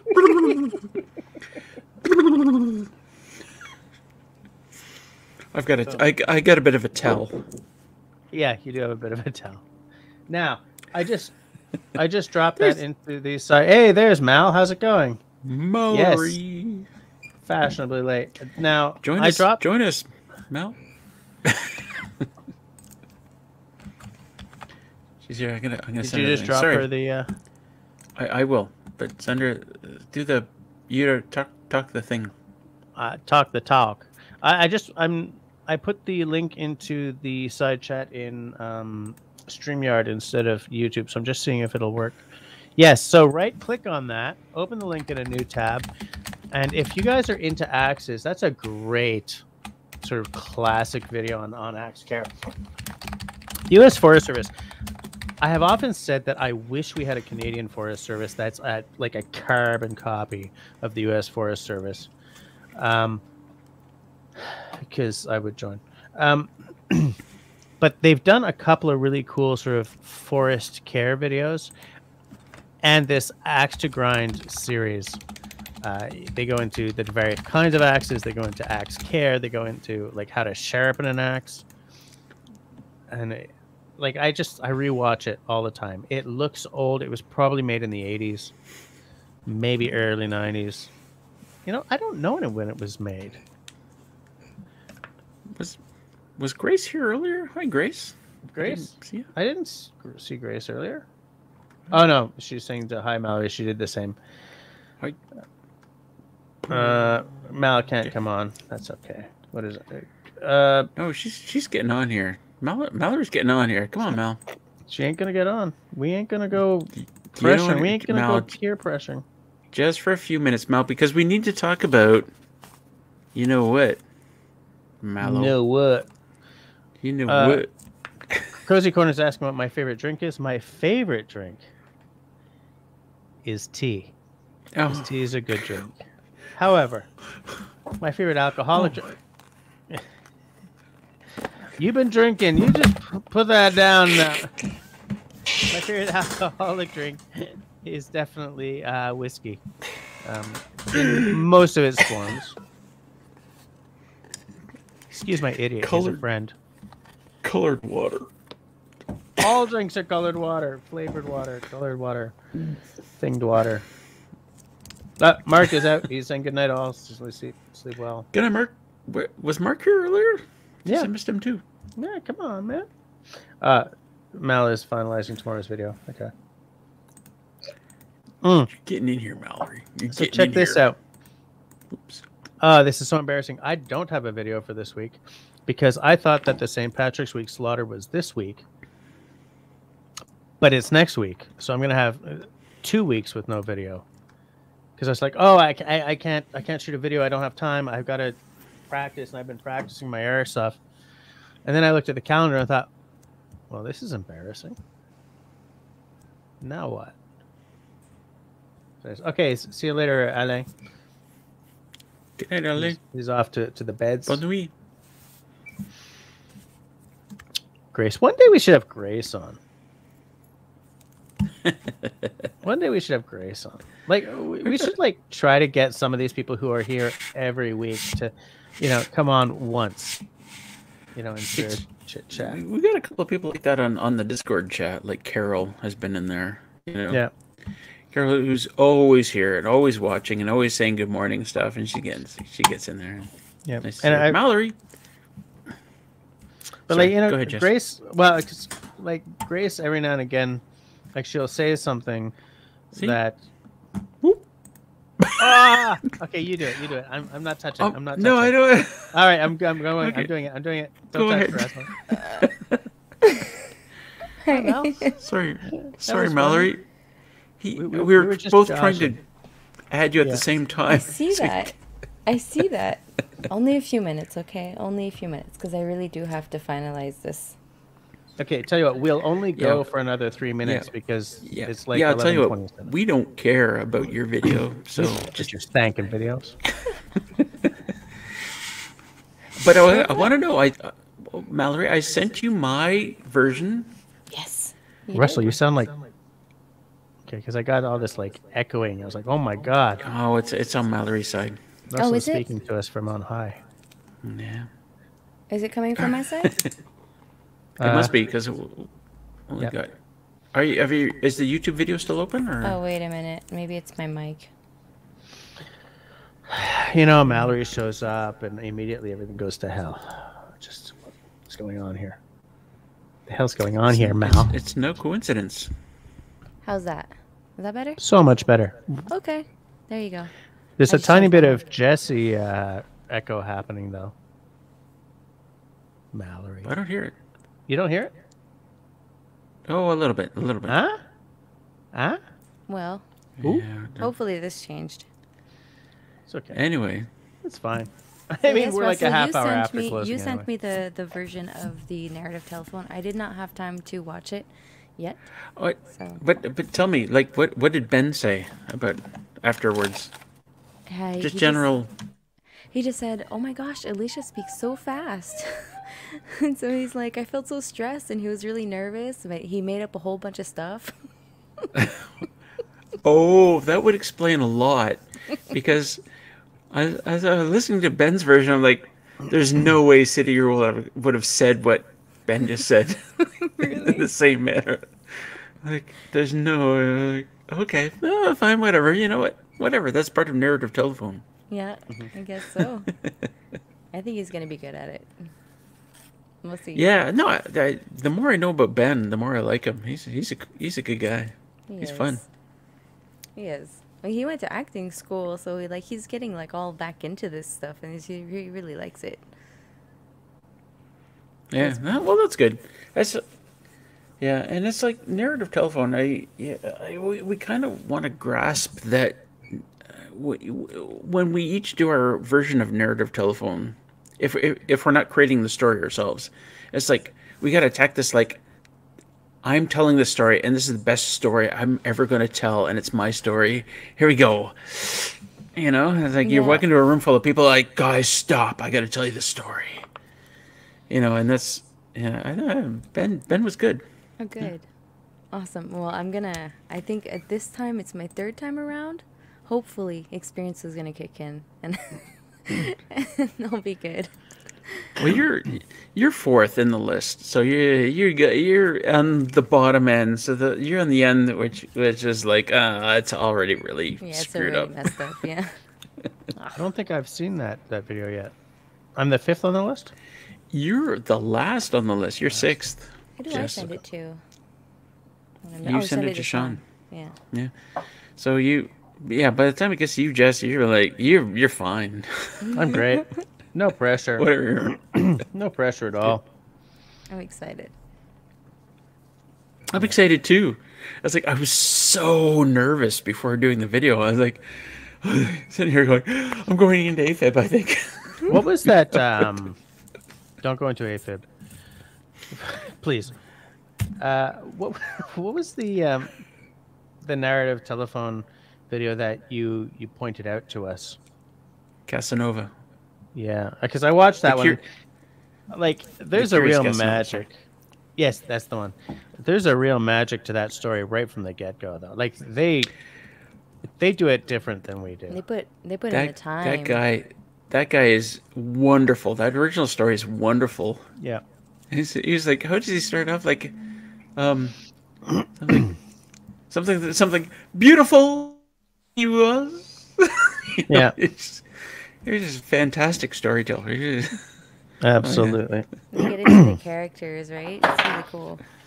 Like if we keep if we keep doing it, then I'm gonna write my next story. You didn't write the last one? Well, the last one was a true story, so I wrote it, right?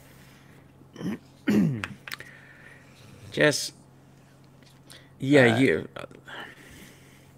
There's some things that a great story needs, and it's like memorable names, memorable places, memorable events, memorable quotes, a little bit of singing, a little bit of sound effects. You know, all these things gotta kind of jumble into this story, right? Just saying. Right? La la la la. Oh, you remembered. Of course. But who can forget? It was a good story. But that wasn't mine. Yeah. No? But that wasn't mine. That was Jess's. You Yeah, did that was Jess's my version. Oh, yeah, because that was right after Jess, wasn't I? The original was la la la la la la la. Yeah. Gotcha. Almost sounded like a So- Close Encounters of the Third Kind kind of thing. But I Dating was myself. glad that Jess actually got something in there. Mm-hmm. Yeah, I was last on that one, too. I Oh, but- I completely had nothing going for me. But I can't together for City Girls, you know, final thing where we're all on screen because one thing I got wrong, like when Ben, I don't want to give too much away, but Ben said a word and I totally mistook it, and it keeps popping up again and again in the story, and It's funny that you should say that because in my story, the person after me totally Exactly. missed the word I was using. Exactly, it's exactly the case, What and by the hell time is I a was like. trach? By the time I was like 3/4 through the story, I realized what he actually said, and I'm like, "Oh shit!"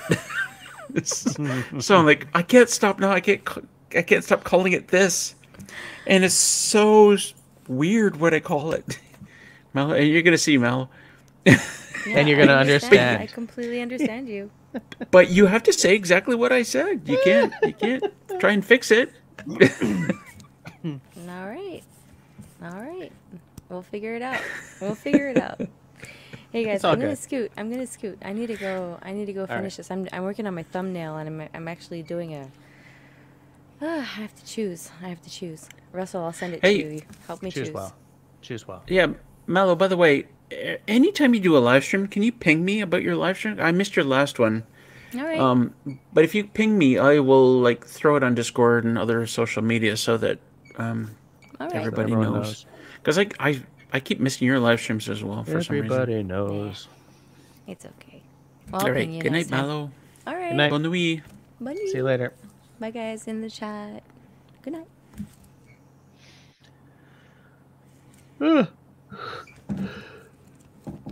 I think we should probably shut this down too, because I do still have to work at the day job in the morning. You know what? I will pour one more glass of scotch. It's closing time. Jim. Yeah, Stacey just didn't want to be involved anymore. She wasn't interested. So. Yep. So we brought Ben in because Ben wanted to be involved, and he has a story ready. He's ready to do his, which should be fun. Yeah. Bettina's back. She was off playing with the dogs. Found the dogs more interesting than us. That's okay. I would be able to play with dogs and watch a live stream. As someone who has had dogs in the past, I'm highly experienced with dogs. So, Bettina, if ever you need some help, with the dogs, Bettina's got like 7 dogs or something, right? She can out-skill me on dogs anytime. But is there a particular Scotch drink I like? Yeah. I like pretty much everything by Bruichladdich. Anything by Ardbeg. I'm just going to put these names in the side chat. I don't know why. Bruichladdich. Just in case you ever want to look for a really terrific Scotch. It's funny. It's funny how you never mentioned like the big names like Glenfiddich or Blue Label or any Like one of those. Macallan or any of that. No, it's because especially Macallan. The tagline of my whiskey channel is no collecting, no secondary market, and no Macallan. It's because the big brands are specifically geared towards like middle of the road. Anyone can drink them, and when you get to a company like Macallan, they're charging specialist prices for middle of the road whiskey. You know, but guys like Bruichladdich, they've got like integrity to their bottlings and stuff, and Ardbeg generally also does. Excuse me. So I'd say that my top three. Oh, it's hard to say that. Cozy Corner. My top three I just dropped. It's like Bruichladdich, Ardbeg, Arran. They're sort of the three big ones, I guess, for me. It's really hard to say though, because Bunnahabhain, they do really good stuff as well. It's tough. Like, it would be easier for me if you said, who do you not buy? Then I could say, here's my top five that I'm never going to buy again, kind of thing, you know?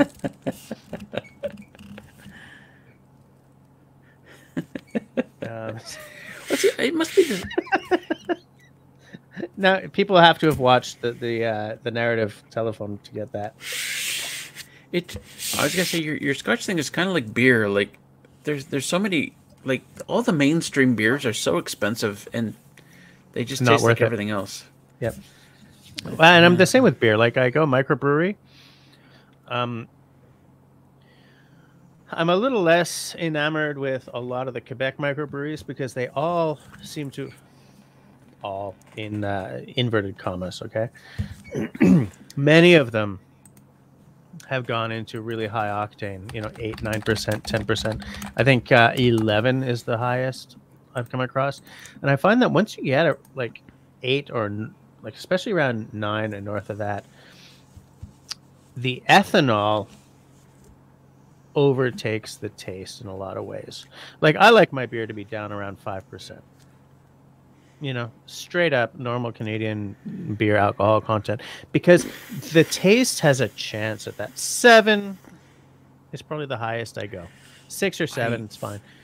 Once you get up to 8 or 9, it's like the alcohol punch overtakes the taste. I will disagree with you on that. I mean, my absolute favorite beer of all time is 7.9%, 86 Red.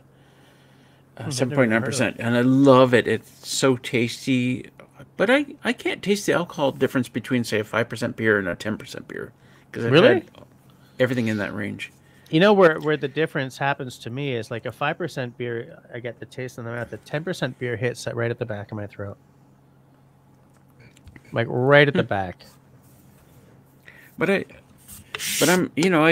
drink 5% beer only because I just like drinking beer and I don't want to get drunk too fast.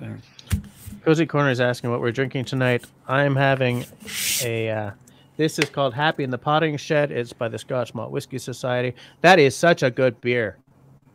I only discovered that last year, and I cannot get it here. I buy it by the case now. And next time I go to Hawkesbury, I'm buying some. So Cozy Corner, this is an independent bottler. You have to buy a membership, which is stupidly expensive for a membership.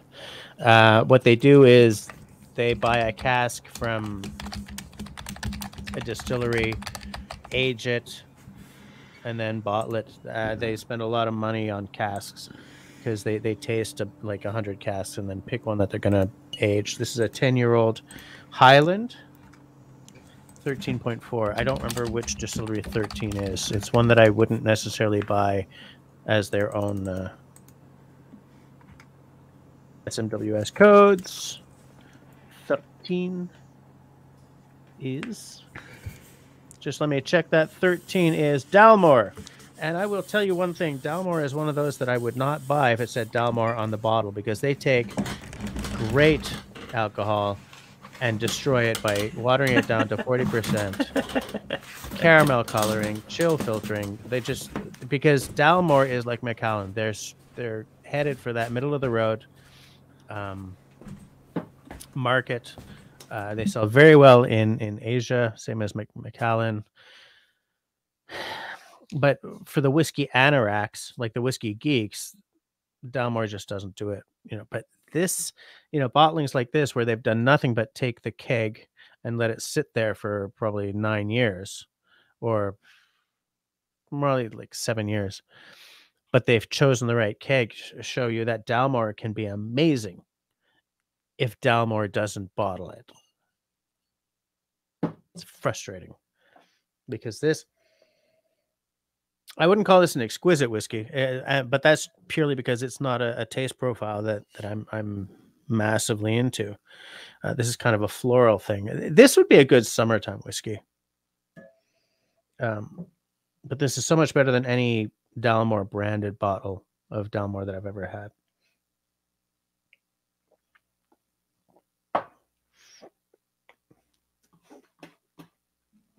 If it ain't Scottish, it's shite. Someone had to say that, right? I do. I also do not like IPA. It makes me dry heave. I can't stand it. It's just not a beer style that I like darker things. I like a porter. I like a stout. I like a brown ale. I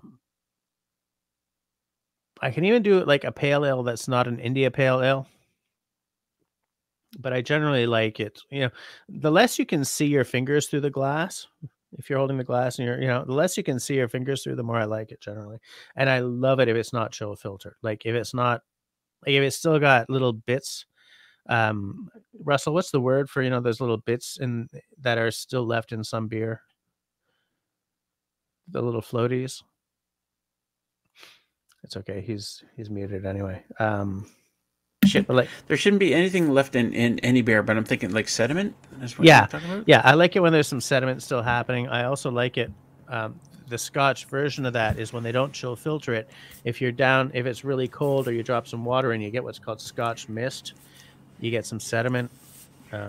Some people do not like sediment in their alcohol. Well, I do. Well, like some alcohols you have to decanter right before you drink it because it's got a bunch of crap in it, like wine, some wines, right? Absolutely. Bettina has 3 huskies and a Dutch shepherd and a cattle dog. Plus my rescue girls are routine puppies. Routine pooties, sheep. What? Puppies? I used to have a husky. Terrific, very fun dog. Just wouldn't stop chewing. You're having the 40 Creek and drinking German beer. Well, I know what 40 Creek is. Yeah, I know, Grace. I know. Russell has the loudest keyboard ever. It's absolutely true. I like clicky keyboards. Thank you very much. I'm a touch typist. I can type 100 words per minute. I can have the right keyboard. This is my favorite keyboard of all time. This is the Mac keyboard from like 8 years ago, 9 years ago. They don't make them like this anymore. Do you?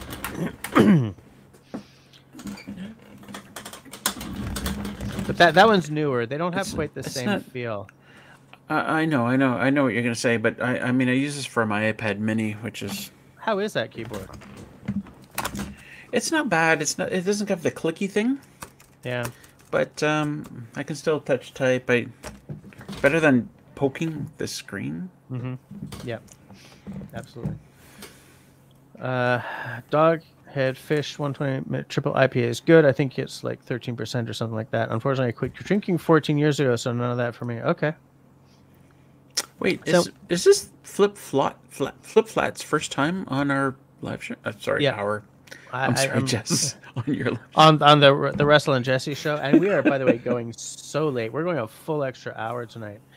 We'll go until midnight, and then we got to cut it off because then I'll be a bag of toys at work. We could have been playing. We could have been playing Left 4 Dead all this time. Yeah, we could have been gaming. But anyways, yes, I believe this is Flip Flat's first night here, and I definitely want Flip Flat to come back next time as well because it's been good comments, good questions. So, but yeah, if you're not drinking anymore, then let's stop talking about alcohol. Cozy Corner says, post it in the side like Jess. Is he telling you to post the beer that you're having tonight? Post it in the site link. Oh. Listen, maybe Discord. But post what? What did I say? I don't know. Eric's go to is Bushmills. Bushmills. That's a straight up. That's a middle of the road Irish. You know, the thing is, there are a lot of really good Irish whiskeys right now, but a lot of them source from Jameson, Bushmills, or the other one of the big three. Oh well, whatever. A lot of them are sourcing from either Jameson or Bushmills, and the one which we will not discuss because it shall not be named. Which is funny because a lot of American whiskeys are sourced from. Hey, Sam. Sam, I'm having whiskey. Are you having whiskey? Are you having whiskey? Sam, how are you doing tonight, Sam? You need to be having whiskey. My gosh, it's like if you see a Sam Jackson sighting, you need to buy a lottery ticket. Yeah, Sam Jackson, AWOL. I'm just looking. Oh, it's Flip Flat's second time here, I think. It says second. I think I'm reading that properly. Anyways, it's nice to see you. Definitely. I may have been drunk the first time you were here, Flip Flat. That's why I don't remember. Country Boy loves the Russell and Jesse show. I love it. Yeah, Flip. That's an interesting one because I wonder sometimes, like, I throw a lot of effort behind making sure that this doesn't become a problem, right? Like when you have a whiskey channel, you can slip into it being a problem really, really easily. So every quarter, I do a dry week. In fact, I have a dry week coming up right after the St. Patrick's Week slaughter. Just to make sure that it's a good way for me, to reset my palate, and B, just to make sure that I'm not going the wrong way on this thing. So I'm guiding him in this thing. So it's going to be like Tuesday midnight to the next Tuesday 9 p.m. It's almost a week. It's like 3 hours short of a week. I think that's fair, right? It should probably be something like that. Yeah. Yeah. But like when you got a whiskey channel, and this is not my whiskey channel, but my second channel is. It's easy to accidentally slip into. There are some whiskey channels that end up having to stop drinking completely because they accidentally slipped into it being a problem. Agnes is into the Tullamore Dew. A lot of people are very. Sean from Alaska likes the Tullamore Dew as well, I think. Oh yeah, but what I was going to ask you, Flip, is, does drinking de-alcoholized beer, is that what it's called, Russell? De-alcoholized or alcohol-free, whatever? Yeah. Does that create an issue for you? Gosh, I've tried a lot of those beers, and like some of them are just crap. They're awful. But there was a dark de-alcoholized beer I tried recently that wasn't bad. I often wonder if it's like, because my sister is celiac, so she has to drink Costa Corner. I'm there at every Raspberry Rock like Books Fest I can be at, but I'm not on screen. I'm in the side chat. No, that's not the question. That's not the question. Am I ever going to appear at Raspberry Rock? I would love to in 2022 show up at Raspberry Rock at some point. Jess has an open invitation to come anytime he wants. He just has to find the time. That's all. Yeah, we're working on that. One day he'll get here. Yeah. Yeah, absolutely. Raven says I have only one IPA that I tolerate, Two Hearted Ale. I think everyone has an IPA. Everyone who dislikes the IPA has one that they can handle. There's one that I like as well. There's only one, and it's from Bad Tattoo Brewing in Penticton, British Columbia, and it's called something. Moving right along. There's a dichotomy in that statement. A 200 ale, I prefer a dark Belgian. So that's not an IPA? Oh, sorry, two different things. Yeah, a dark. There's an IPA, a 200 ale, but you prefer. Okay, sorry. Yeah, got it. Yeah. Ian is due and listening to Irish Mythin.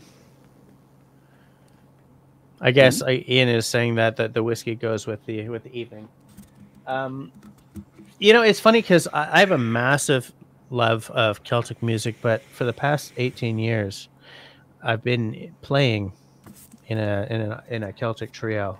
We do mostly Eastern Canadian, some Irish, some Scottish, but mostly Eastern Canadian, and pop/rock with Celtic sort of influence. And love to hear that band sometimes.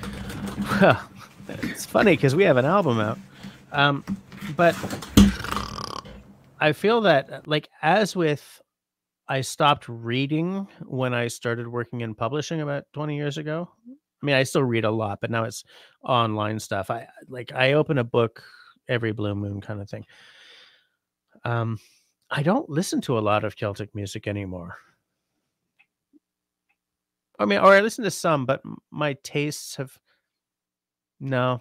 That's BS. I don't really just put on a Celtic album anymore, and I wonder if it's because it's part of work for me. Yeah, I don't know. No, it doesn't. But there's no good non-alcoholic beers you found yet. Yeah, okay. Yeah, I've heard that as well. Oh yeah, because the thing I was going to say about my sister being celiac is that she's always trying to find a good gluten-free beer because apparently they don't exist, or ones that are good don't exist. Like Glutenberg is apparently terrible, and etc. There's like two.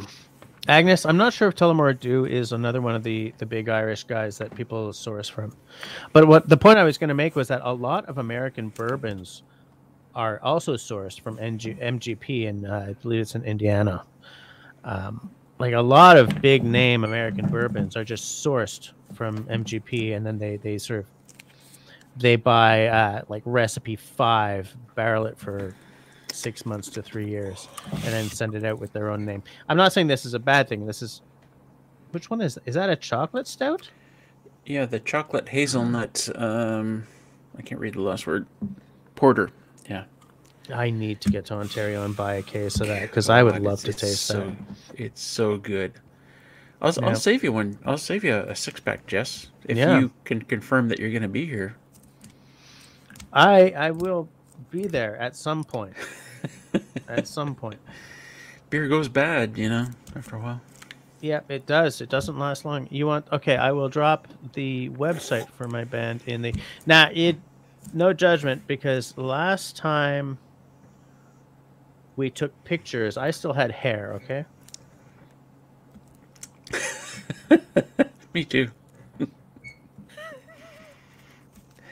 I will drop the website in the side chat. Chat? The chat. Is that going to work? Maybe it's not going to work. It's like it's doing that sort of circle thing where it does it forever. Do you know how to do that? Do you know how to do the linkage? Boom. There you go. I say boom. I designed that website, by the way, back when people actually still did websites. Cheers. Oops. Indiana, that's where you are. Yeah, I think MGP is in Indiana. What the hell does MGP stand for? Don't remember. I tried Sharp's NA beer, non-alcoholic beer, not the same as leaded beer, but it was just okay. Haven't had it in 25 years. Yeah, I think that there's a big push to make de-alcoholized booze a lot more palatable. There's a gin company that the name escapes me right now because I've been slurping back the scotch all night, but oh well. But I've started seeing a lot of more sort of de-alcoholized alcohols, and I'm hoping that the tastes are a lot better than they were. I feel that when people who are like, I got to be gluten-free or whatever, when they just sort of get this crap product, and then they're doing a disservice to the people who maybe miss the flavors of booze, but literally cannot have the booze. I tell you what, there's I bought this. Look at this comment. We are drinking down with a football problem. I love it. Did you say Coors Edge, Russell? I think it's Coors Edge, the non-alcoholized Coors. But if you drink it with lime cordial, like a lime and lager, the way we usually do, then it's not bad. That's the best I can come up with. Okay. Squid Jiggler has a whole different meaning than Squid Jigger. Yes, that is the truth. And yuck. All right, 4 more minutes. Let's make it an amazing 4 minutes. We got right? this. No pressure, but do it right.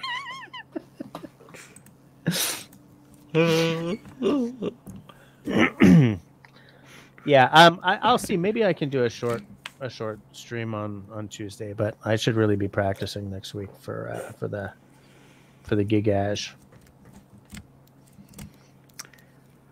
Such a good whiskey. You gotta do your Tuesday night stream. I look forward to it, Jess. Me too. It keeps me going. Believe me. It keeps me going. Oh my land! Shall I do the usual thing, Russell? I went from this down to this tonight. Yeah, there's a bit more to go, but we'll get there. Well, yeah, the thing is, when you're down to around there on a bottle, that's not going to last 2 months. That's going to, decrease in quality over time. So that's where you kill the bottle off as quickly as you can. But this is 59.9% alcohol by volume. So I'm not just going to whoop. There's just way too much air in there. It's going to degrade the quality. You got to. What was he saying? There was a guy who commented on my videos, and he's like, my dad had my mom convinced for the longest time that once you opened a bottle of scotch, you had to finish it because it would go bad, like within a couple of days. Could you imagine the liver destruction that philosophy would bring in a house like mine, where I'm always buying new bottles? Oh, absolutely. Russell, we picked up raspberry, sourpuss, and lime cordial. What is the other ingredient? I think it's Cointreau. Yeah, you've got the two hardest parts to get. It's Cointreau or Grand Marnier. I would go with Grand Marnier because it's nicer. Grand Marnier. That's good to know because I almost bought Cointreau this week. I will look for Grand Marnier instead. But sourpuss?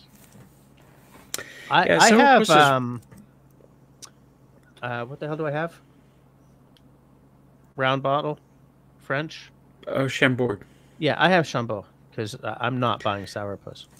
But is it going to be a big difference? There's of all this time, there's only Chambord or sourpuss that sells a raspberry liqueur.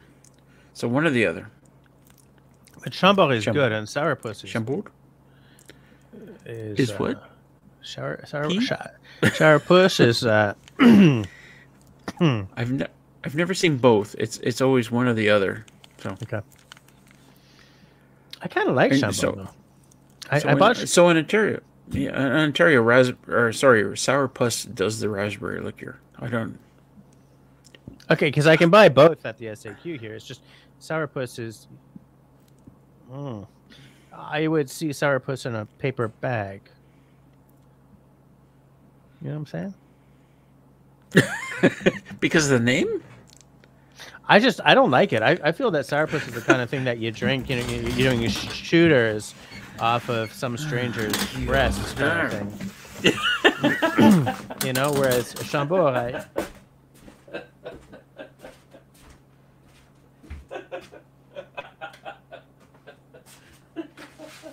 I may have broken Russell. You know what I'm saying? Like doing Jello shots off of some strangers. You've never done this? I've never done this. I've never done this. I don't know what I'm talking about. I've never absolutely done this.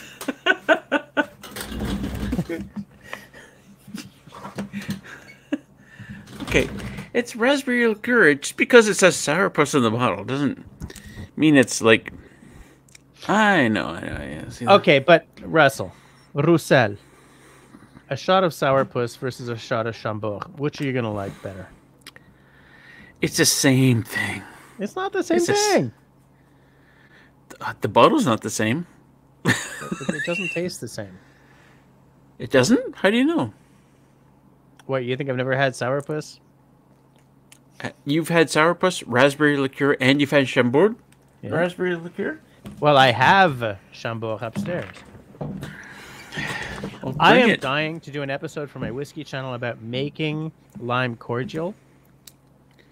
And then once I've made the lime cordial, I'm going to do raspberry rock shots with you guys because I have Chambord. But I do not have the Cointreau. But you said to use triple sec? No, not triple sec. Grand Marnier instead. Okay. You could actually use triple sec as well, but we use Grand Marnier generally. Okay.